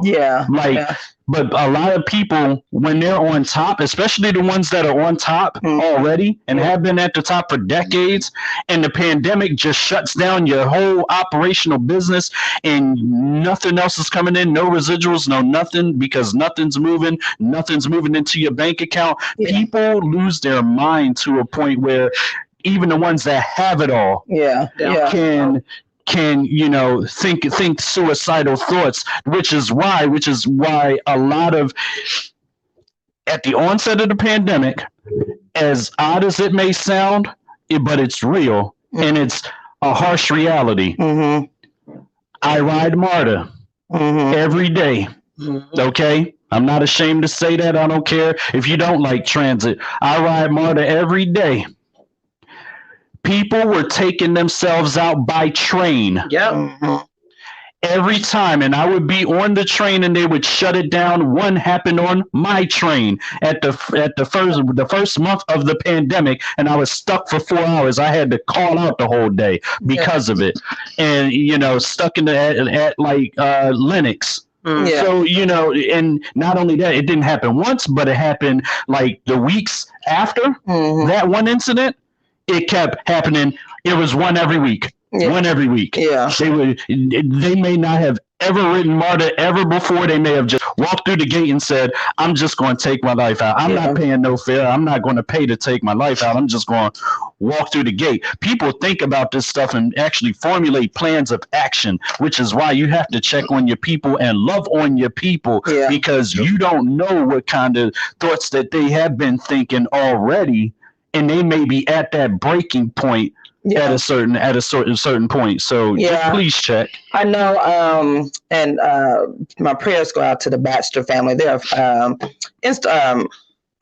internet family that their son Byron, he has I forgot what disease it is, but she has 4 sons and just had a baby. Had 3 sons, but her son, their oldest son, just committed suicide. The other day, he drove his car into a tree, and so she's been documented. And I think they had to cremate him yesterday and so forth. And she was describing when they had to go and look at him, identify him, and she was describing his head being bashed in, his no sockets and eyes out and all that. Wow. And she was just literally, she's on Instagram and her Facebook page, talking and crying, and she's like, I failed him as a mother, she said, but he will always talk about he's going to kill himself.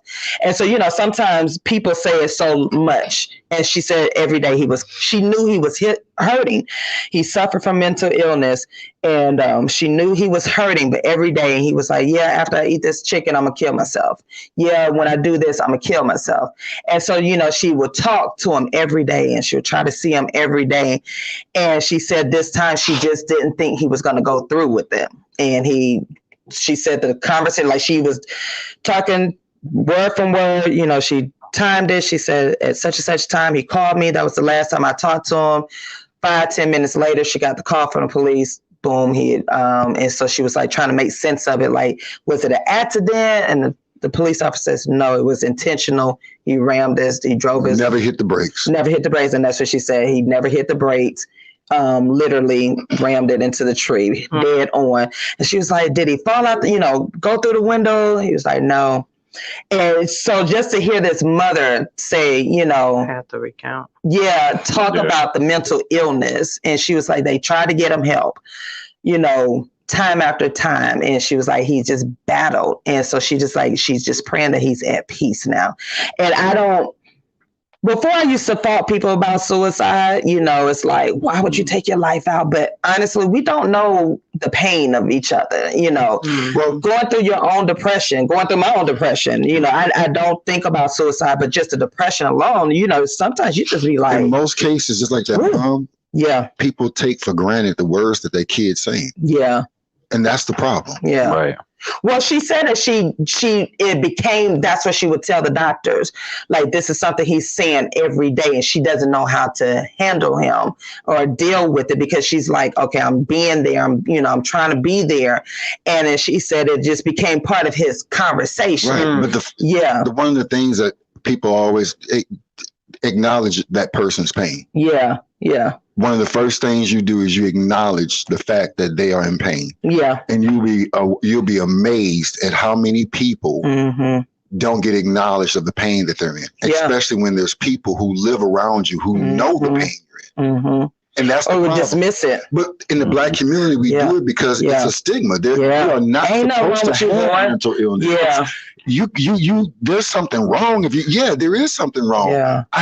I'm right now. I'm hurting. Yeah. Mentally, I'm living in my head and it's not working. And I need you to at least acknowledge that it is okay not to be okay. Right. And we dismiss it. That's the ain't nothing wrong with you. Go on over there. Go pray about it. And y'all know going outside. Yeah, going outside. Go play basketball. And it's like, no, it's the person. We need these people to talk. We need to, and they need to find trusted people, because again, let's be real. Our family members can talk to us, but who we gonna do? What we gonna do afterwards? As a family member, do you do this? Have you ever, like, when you know somebody's in pain, just walk up to them and just, I see that you. Yeah. Those words by themselves. Yep. Because guess what? That person feels that they're in it alone. Yeah. They will never take another person's life. Yeah. That's why they attempt suicide, because it's by themselves. Yeah. Let them know you're not by yourself. Yeah. When you take you out, you're taking me with you. Yep. So let's work together. Yeah. People don't understand just those little bitty words. Yeah. My family knows. My family, my friends know. I do a check. I hit that text button. Hey, how's everybody doing? I know we've been talking, we've been group chatting or whatever, but how are you today? Chef will tell you. I ask him all the time, how are you doing? And sometimes don't you give me that look like, I'm all right. But then I have to go, how are you doing? Right. You know, I ask my friends, trusted them to tell you, how are you doing? Like, is there something that you need to talk to me about? Like, I'm here. Like I let people know I am here because, again, depression is real. That loneliness is real. I do it with my daughter. Yeah, like she's 12. Yeah, but I do it with her. And she thinks, she like, Mom, leave me alone. But I'm like, no, are you depressed? True. Yeah. Because, you know, kids, I mean, I was one of those kids too. Yeah. Like, she tells me all the time, I don't feel like human interaction. Yeah. Yeah. So she'll go in her room and shut the door. But I'm like, exactly. Because my husband was like, you know, they say kids that shut their door and don't feel like being bothered might be a little depressed. So are you depressed? Yeah. Do you feel like hurting yourself? Yeah. Do you feel like hurting anybody else in the house? Do you think about throwing your brother down the steps? Do you think about throwing yourself down the steps? Those are real questions. Yeah. And we make light of it. Because the thing, you don't think about it, like, but no, you get those thoughts. And kids, especially now with COVID, people are thinking again that this is normal. It's not normal. Our kids are suffering inside. You know, I in the classroom, I'm showing my kids how to do like little mini breath breaks from their mask. I'm like, you're sitting in your spot. I'm Miss Green over here. My other teacher's over there. So we're gonna pull down our mask a little bit and we're gonna breathe. Right. You know, I had 3 kids to break down. I don't want to wear a mask. They're 4 years old. They're not understanding. These are things, and now this is their world, you know, so it's like they got to switch from home, not wearing a mask, coming to a place, you know, so these are things that we're not thinking of, our kids are going through, and then not being able to hug. Like my kids need hugs. With kids, activities, and right. So I have to tell my kids, one of my babies, she did cry, and I felt so bad. She literally stood in front of me, y'all, and this is so, oh my gosh, it broke me down. I had to stay in the car. She was like, I just want to hug you. And I was already kind of feeling sick that day last week. And it was my allergies or whatnot. And I'm just like, and we had some cases, and I'm just like, we're going to give air hugs. Miss Green going to give you all air hugs and air fives. And she stood in front of me. She said, I just want to hug you. And she started crying. And I said, baby, I can't hug you right now because we literally had some cases. And I was just like, okay, dear Lord. And I just prayed. I said, dear Lord, protect me right now and protect my babies. And I gave this baby a hug. Right. I didn't fear. I didn't do anything. But these are things that kids are going through, especially little ones, especially our kids, because they don't understand. I can't give my teacher a hug. I can't be in her space because I have my little space blocked off. Yeah, I got a little blue tape. Like, you can't come in this area. Like, this is my area. They don't understand that. But it's just like, these are little things that people are dismissing. Oh, they can just put on that mask. They in classroom. They all right. They don't need to hug you. Right. No, our babies need that interaction. Because you probably not hugging them at home. Right. They're gonna get. That's the only hug they're gonna get. That right. The air hug. And so now it's like the balance. And then I spray after it. So they just don't spray on one kid. So I tell them spraying after every child. So I know I spray after it so that they're comfortable with that. But mental illness affects our children. It affects the adults. It affects everyone in our family. But if you don't have that opportunity to release it, it's only so much basketball you can play. There's only so much sports you can play. There's only so many girlfriends that you can sit and chat and have a glass of wine. You literally need to release this. You need to talk it out. That's why I'm an avid journal writer. Like, write it out, talk it out.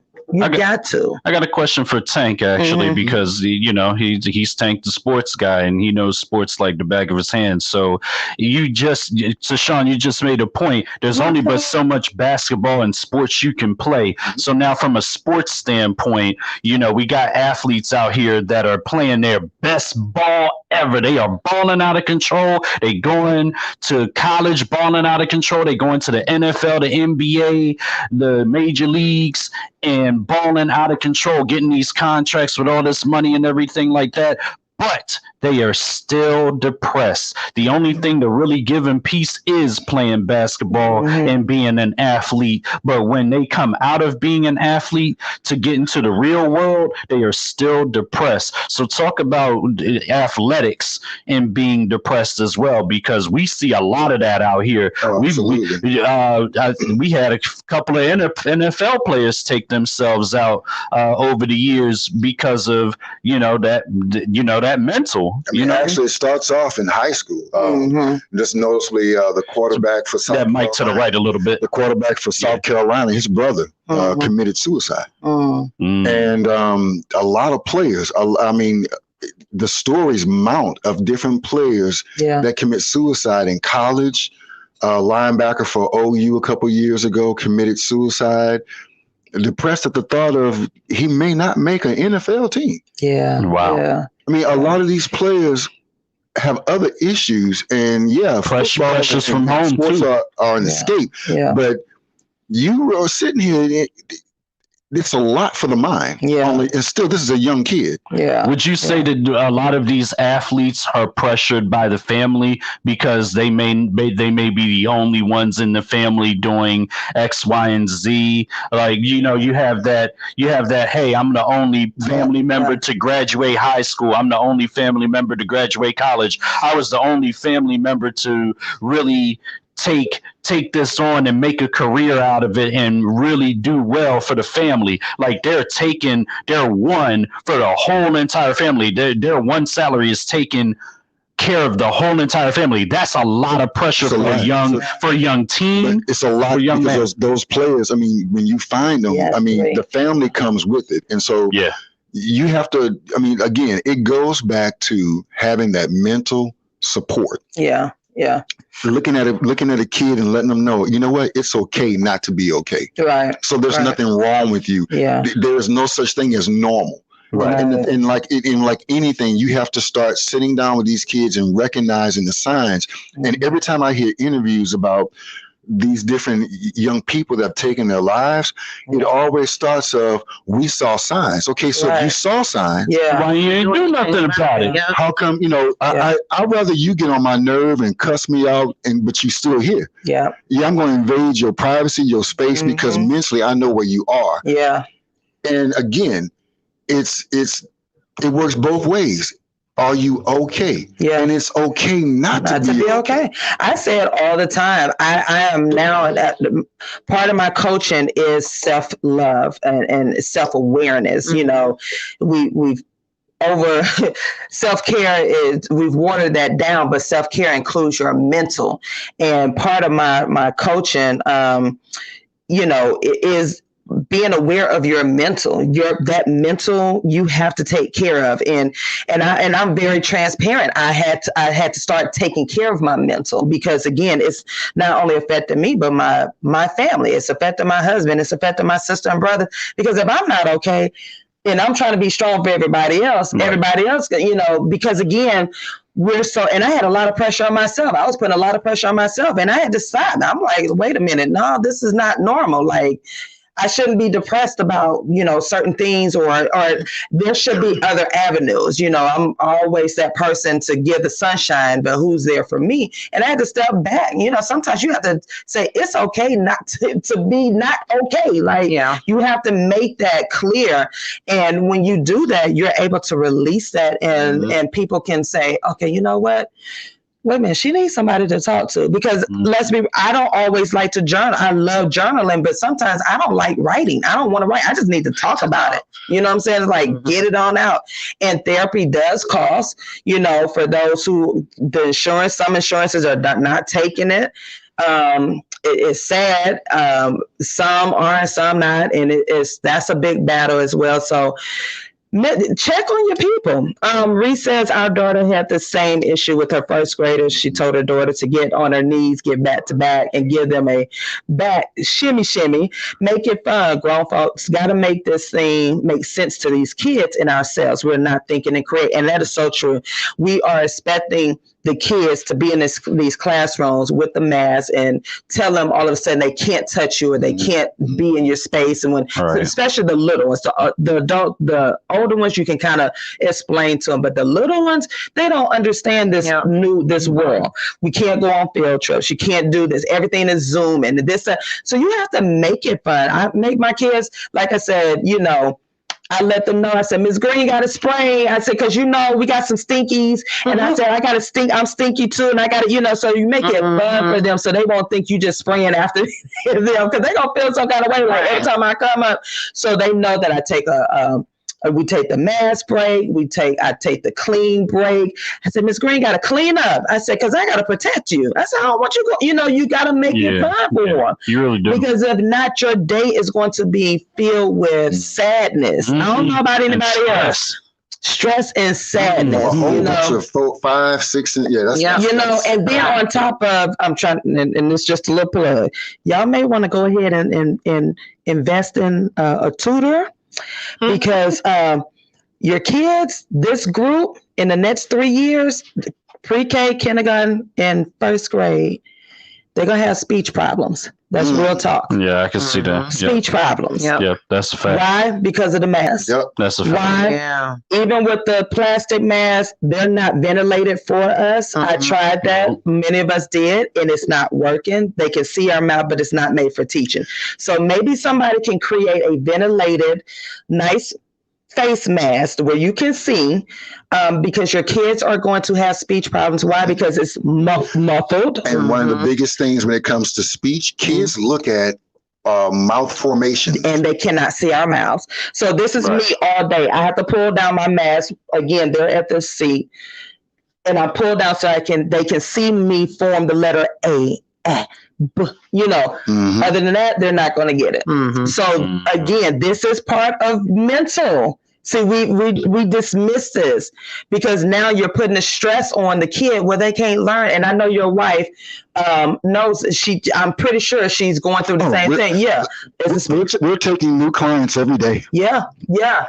So every day. I mean, the mask is a serious issue. And if you're let's say that you're 2-3 years old when the pandemic hit. You're starting to learn formations of sounds, vowels, things like that, and the mask comes on. So now you can't see that, your mommy's mouth or daddy's mouth, so you don't know what those letter formations are. And you're just sitting there looking at the mask. Yeah. And how it comes out of the mask is how the child's going to perceive it. Yeah. So and this is believe it or not, it's part of mental awareness, because now you're stressed and parents are stressed about their kids not learning. I have a lot of parents now, they were like, I don't know if my child is learning. And the first thing I tell them, you have to invest in a tutor, because there's only so much I can do in the classroom now with COVID guidelines. The parents still need to be active. They need to be active. They need to be active. But again, if you don't know how to tutor your child, ain't that your child? Ain't that your child since birth? But everybody's specialty. I'm just saying, like math. I told my I be Googling YouTube and I'm like, you gonna fail. I'm just saying, if you sending me back, it's the same math. No, it's not. All they doing is carrying the one. Well, let me and subtracting 5. I had my high school teacher tell him I was gonna blow up that white Bronco. If I did not, what you say? I sure did. And my mama was like, you can't do that. You can't do that, I did it. A two teacher. Oh my God. I had to go to summer school. And I was like, if I don't walk across the stage June 1st, there's just certain things that African Americans just cannot say. Well, I did. Right now. Oh, she calling you out. Yo, Mr. Jones. Yeah, white Bronco. And I had to go to summer school. And when I got to summer school, who was my summer school teacher? She had Mr. Hall. I was like, you gonna do this?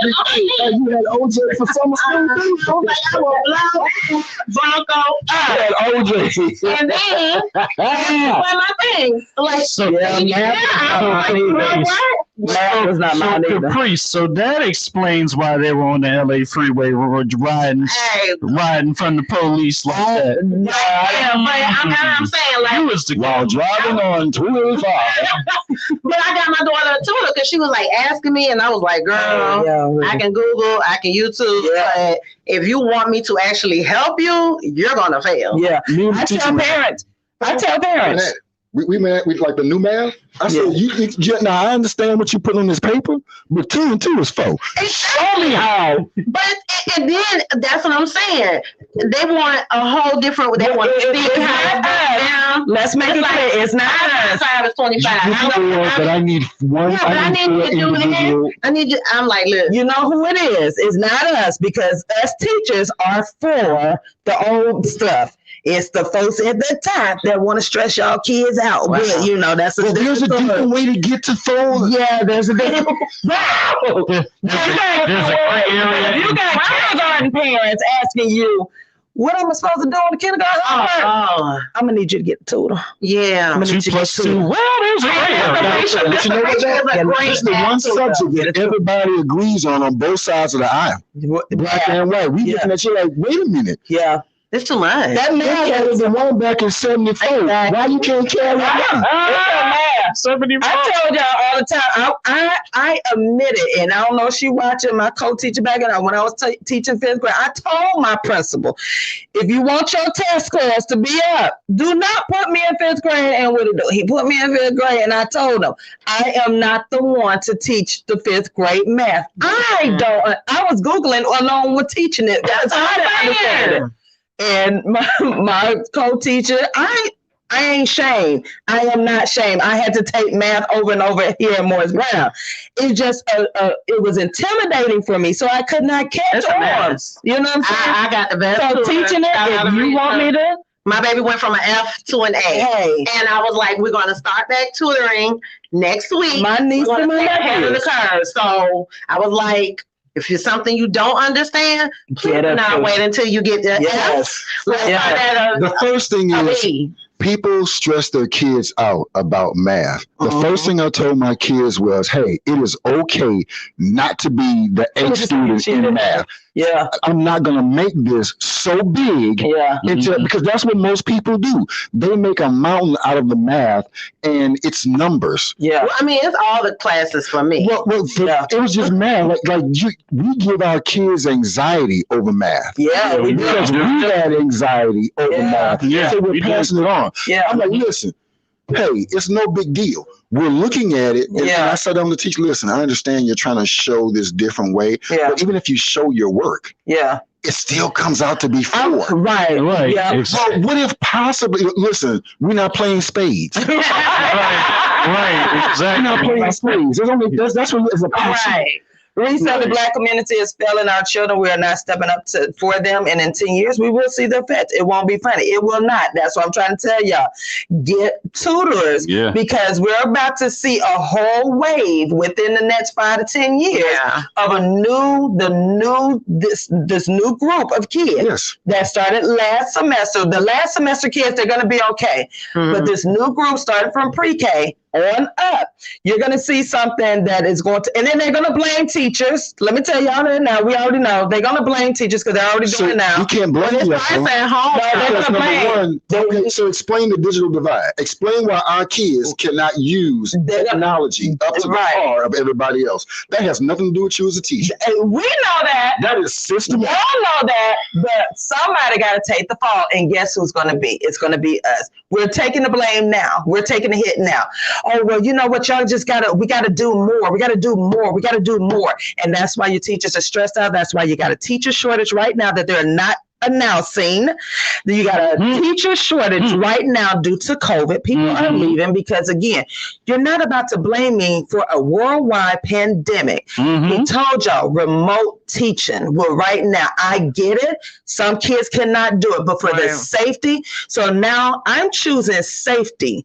That's just me. I'm choosing to keep myself So let me ask you this. As a parent, why can't I sit down with my child and get off Instagram and TikTok? I need y'all to talk to your parents. And go ahead and sit down and use them skills. Do you understand, baby girl, that with this phone, you have all the knowledge in the world at your fingertips? If you Google in the distance from Earth to the sun, is going to come up. Reese said, we told our kids, do not kill yourself trying to get A's. Just learn. Those A students will get the same diploma as you. Same thing in college. I told you, my parents were the same way. They were like, get your grades. You're not stressed. And I guess that's the reason why I'm that type of teacher. I never did stress. I call myself not the scholar elite type of teacher. Well, and that, what I mean by that, meaning I did not stress. I always told my parents, because my parents would be stressing out. The first thing I tell them, I said, listen, we're going to learn this thing together. We're going to do this thing together. My goal is to make sure your child learns the next lesson, this, that, another. But what we're not going to do is stress. Cool. I have seen it so many times in education, along with teachers stressing, and you're going. It's not worth it. But if you think about it, mental illness is not worth it. How many people know the straight A and B people from high school? I listen. Where are my friends? They didn't make it. It's the ones who were the free thinkers. Yeah. Let's be real. The straight A people, they may be in corporate and but the ones who are actually I'm still around my scholar business owners. You call them weird. You call them. You thought about a box. Yeah, I thought. That doesn't mean that y'all kids start slacking. We're saying, don't stress, because that is part of your mental, because there are kids who would take themselves out if they can't get grades. Exactly. If they can't make that A, if that GPA falls below, they will stress and they will kill themselves, or they will go into deep depression. Even if they get a simple you have to have a balance. A minus or a B. We have to teach this balance. So, we have to teach our kids how to actually think, because I apologize, that straight A is never going to get you that job. That straight A is not going to make you a millionaire. It's the people who sit there and use their minds to innovate. Well, Diddy was on the bus. Fremont. Diddy was on. He talked about it. He was on the short bus, and look at him. He talked about it. He was. It's a lot of actors and whatnot who had disabilities in school. It's a lot of athletes. Who were excellent athletes. I love their brains, though. I love their brains. Their brains are actually people who are the thinkers that we make fun of. Those are the people that are really. I love those brains. They're the most successful business owners out here. We don't give them credit, but a lot of Diddy was one of those people. He said, "I was on a bus. I was one of the ones that was pressure for grades and stuff." Grades in school do not tell your mental aptitude. It has not. All it does is teaches you how to free think. If you're already a free thinker, and you're already outside the box. Now, there's a difference between that and being lazy. I don't like those lazy learners. Lazy learner is a big difference. The free thinker is that kid that pops up with the bow tie on at school. And you're looking at him weird, like, why you got a bow tie on? And then 30, 40 years later, he's doing something so big. Like, what? See, I was the opposite. I got straight A's all in elementary, up in middle school. High school, my GPA started slipping. Then I had to bring it back up. To Sean, that's the same thing with me. Same exact thing. My college, now that GPA dropped. I thought that hit that financial aid, so I had to bring it back up. It's different in college. It's different because finance are attached to that. Academic probation. Yeah, girl, I was on the academic probation. You want to come home? I got a P.O. box over there on Old National, just thinking that they were going to send my parents the report card. Didn't know that because you still under certain age, they still don't get it. Got that 2-point-something GPA, and then letter to go with it. Your financial aid is suspended. My dad was livid. Do you want to? I was sitting out there on that wall. My worst semester was a semester when we slipped off and went to Freaknik. I ain't doing nothing. That springtime hit differently, boy. Your freshman and sophomore year, that springtime hit. We ain't even think about the fact that y'all know when y'all go back to school, y'all got some tests. Well, let me tell you, them colleges, y'all in college now, the GPA is hard to get back up. It takes you a good 2 years to get that GPA. Take them right, take it and. Because it took me 2 years to get that GPA. Like each semester, I'm popping them A's out, but that GPA wasn't moving. Look, while everybody else on winter break, just gone and rolling. College. You sitting there trying to make it because you do not want to be suspended. You do not want your financial aid cut. Because you don't want that refund. Right, got that refund. The thing is, I didn't shout out to me. I finally figured out that my student loans are actually finally paid off for a change. That's Auntie finally paid off. Congratulations. Welcome to the club, bro. Welcome to the club. A long time. 3 months, your credit go. Yeah. Pay them all, boy. Pay them all. I ain't in that club yet. Sure. They like PCU to pay for. Yeah. But the hell I was thinking about. But you had a good time. But you had a good time. I did. You had the best. I had a good time. It's a good time. We did. Some of y'all spent $100K. Some of y'all rappers now. I had the best years of my life. Yeah, I spent $100K on college just balling out of control, baby. What kind of car you got? I got that same Buick from back in the day, but I bought it though. It's the same Buick. Same Buick that have what engine? You got mail messages from him. Listen, Tank, before we leave out, what was going on with you last week? Yeah, so I have started to rebrand and launch the actual sports talk. Put that mic in. Sports talk is now live. Sports talk is now live. You can actually go to DTN TV and watch episodes of Sports Talk. Is kind of crazy. Yeah. But seeing yourself up on big screen. Yeah, I didn't even realize my hands were that big. But it's been pretty cool. I've been meeting a lot of different people. Yeah. Which is the weird part. I have to get out that mode and I have to show up and smile. Shouts out to my boy Split Light came out and checked out the commercials. Shouts out to Pivot T-shirt line. It's been awesome just kind of getting things kind of rolling and seeing yourself on there. But I texted, I was like, we ain't gonna be able to make it because I literally short notice, but we were there in spirit. Listen, traffic and ATL. Man. What you talking about? Right. What you talking about? And this ain't even a holiday. Right, and then they had like a small typhoon. Right. So it's been interesting. It's gonna be a whole lot more stuff, especially on Instagram and Facebook. We're gonna actually do some short clips and reels, some really funny stuff. Yeah, we're not just we're not just doing sports from the traditional standpoint. Right. As we as African Americans, yes, we make a sport out of anything. Going to the barbershop. Barbecue with Hill Sports. I mean, listen. Right. Some of y'all tripping. Listen. That milk cake gonna kill more y'all than Kobe. You know, you saw some of y'all knocking them over while they at the top. Some of y'all putting yourselves on the injury report. 6 to 8 weeks. Now I'm praying that after that last one where the lady literally died. First of all, you on the concrete doing it. You busted your hair wide open on Instagram. One of them hit their head at the pool, like they did it over a pool. Oh. And I'm like, first of all, you took it to a whole nother level because you got a little money. It wasn't us. See? But they put the crates over a pool. I'm listening, looking like, serious? Where y'all getting these milk crates from? Which school? You know what? I'm like, right. Are they serving them as milk at school? I remember the milk lady would come around in the afternoon. Hey, y'all want some more chocolate milk? Somebody hijacking the pet milk truck. Mayfield trucks. Suicide by milk. But I'm praying that people literally, after watching that video, because her blood literally was splattered on the ground. She dead. On the milk crates. Not just that. There were shootings. Like, dude was like, no, that's a no. Right. Shoot. Yeah, like stupid. You in LA in front of the Chinese theater, and you're going to set up milk crates. And Like, I mean, you advertising your death. Right. You know? Faces of Death Part 5. Right. I mean, like, it's crazy. I know Ree got her. If y'all could go follow Ree, she does. She's a collector of her Barbie dolls. She said, "Let my dolls do the crate job." Then you set up a little post with your dolls. Who was that was going up the milk crate? Even they were really successful. Even Barbie Phil, King Carter. Hey, what are y'all doing?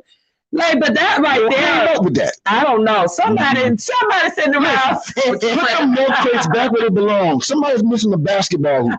Yeah, thank you. That's what I really was looking for. But you know, it's always something. It's always was it some years ago? It was the ice challenge, but it was actually it went left. It went elsewhere because that wasn't even the challenge. Like then we just started throwing buckets of ice over people. Like, and you ain't collecting no money. You just calling out folks to do it. But we're gonna be doing some challenges also. Yeah, and so that makes sense. Yes, we're gonna come up with some. I know milk crate. Right, we ain't doing no milk crate. We're gonna do somewhere in the morning. I'm gonna wake up and just yawn. YGM gonna be on. We gonna do some things, but we ain't gonna do nothing. If you wake up and you hear. You didn't mess with you were not successful. I got something. Speaking of that, y'all listen, the YGL all white listen party down outfit today. I need y'all to go on over to IamTrinetteLCollier.com. Purchase those tickets. It is COVID safe, meaning a limited crowd. Okay, because again, I'm not looking for the big crowd because I want everybody to still stay safe. Okay, all right. That includes your ticket, includes your food, your drink, your photos, your autographs, your just good time. It is limited, y'all. So go on over, buy your tickets today, September 25th. Live, we are bringing the listening party live. So people were like, "Listening party, you sing?" I said, "No, I don't sing." We are taking it a step further. So we have the all male panel, and I have two of the guest panelists in here. Yeah. We're gonna actually be listening to the fellas. That's right. Can y'all believe that? We're gonna actually listen to y'all. Guess what? Listen, if y'all sell out tickets, I might bust out in the summer rain. Might be a little Carl Thomas summer rain. Oh my God! Well, look, don't sell out. I need look. Y'all heard it right here, right? Buy the ticket, sell it on out. So easy. Go over to IamTrinetteLCollier.com and get your tickets right now. You just heard it. You just ain't been on social media. Go over there and get your tickets like right now. And if you all right, get your tickets. Summer rain. So and our tank is gonna sing when we sell out. Carl Thomas for you. That'll work. So get your tickets like now, you guys. Please do. Yep. We're gonna have a great time. All white. Listen, that means you gotta wear white. I'm wearing white. You gotta wear white, and you can wear white after Labor Day. You could do that. I'm gonna be Frankie Beverly. Yeah, I'm going. You say no. Yes, you better come in there with that white. I'm gonna be a real Frankie Beverly. I'm getting my. You got your white outfit. After the night. You got your white outfit. You had your white. Tell me you gotta go shopping. You said no. You're not coming in there. Don't you come in there with all colors? The Frankie Beverly. Oh, I'm just. So that means you gotta buy the ticket so you can hear the full concert.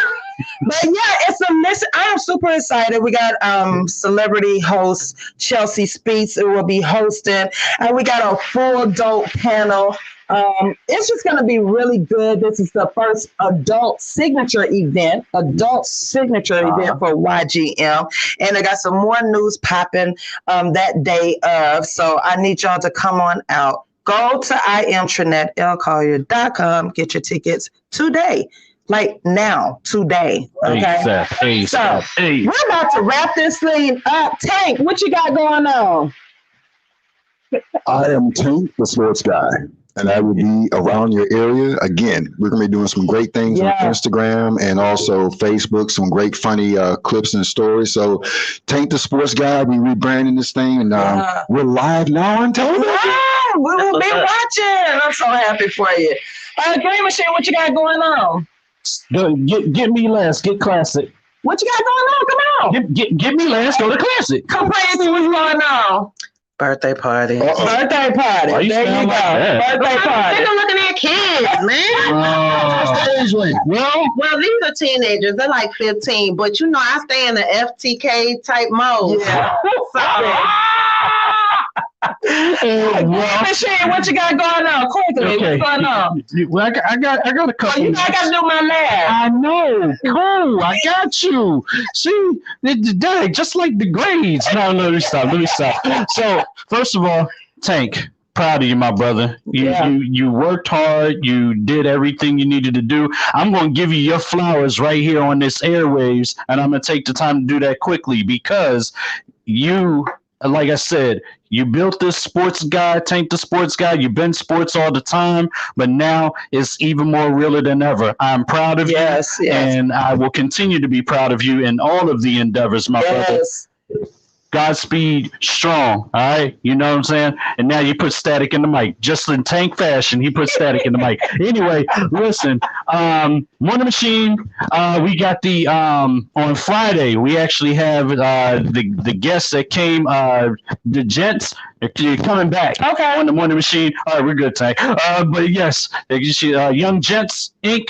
coming back on Friday, so that'll be this upcoming week. But I'm at peace. And by the way, shout out to my brothers. I know we are dealing with some things, but I'm taking the time out to say I love you, bro. I love you guys, and I can't wait for us to, get back into it. All right. So that's all I got to say. Go ahead. Right. And again, you can follow me on all look at all social media platforms. ILTradatelcollier.com. Go to that website. Go get your tickets now. Got some new exciting things coming up.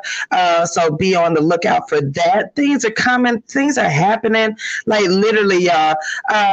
Stuff beyond my control. But go get your tickets to the all white listening party. I'm just super excited about that. All white. Like just, Shootworks will be in the building.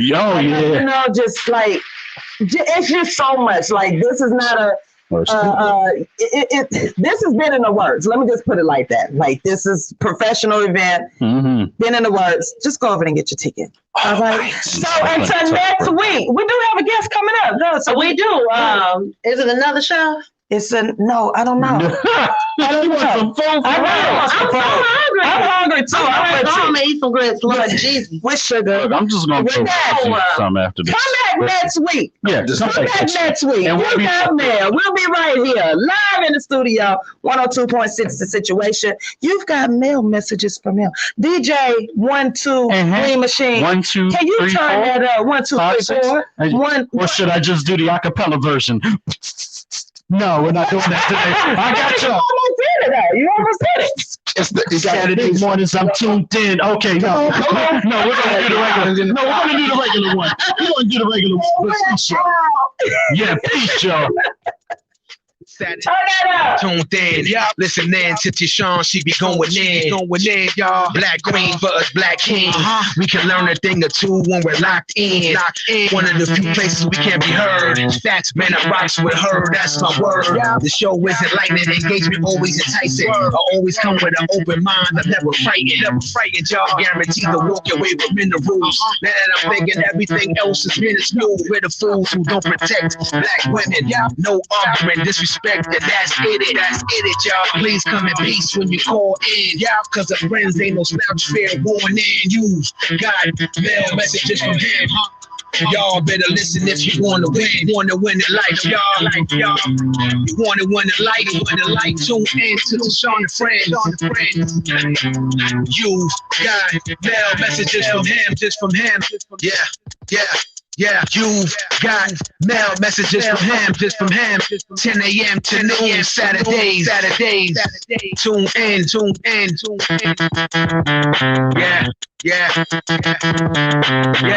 Yeah. You've got mail messages from him, just from him.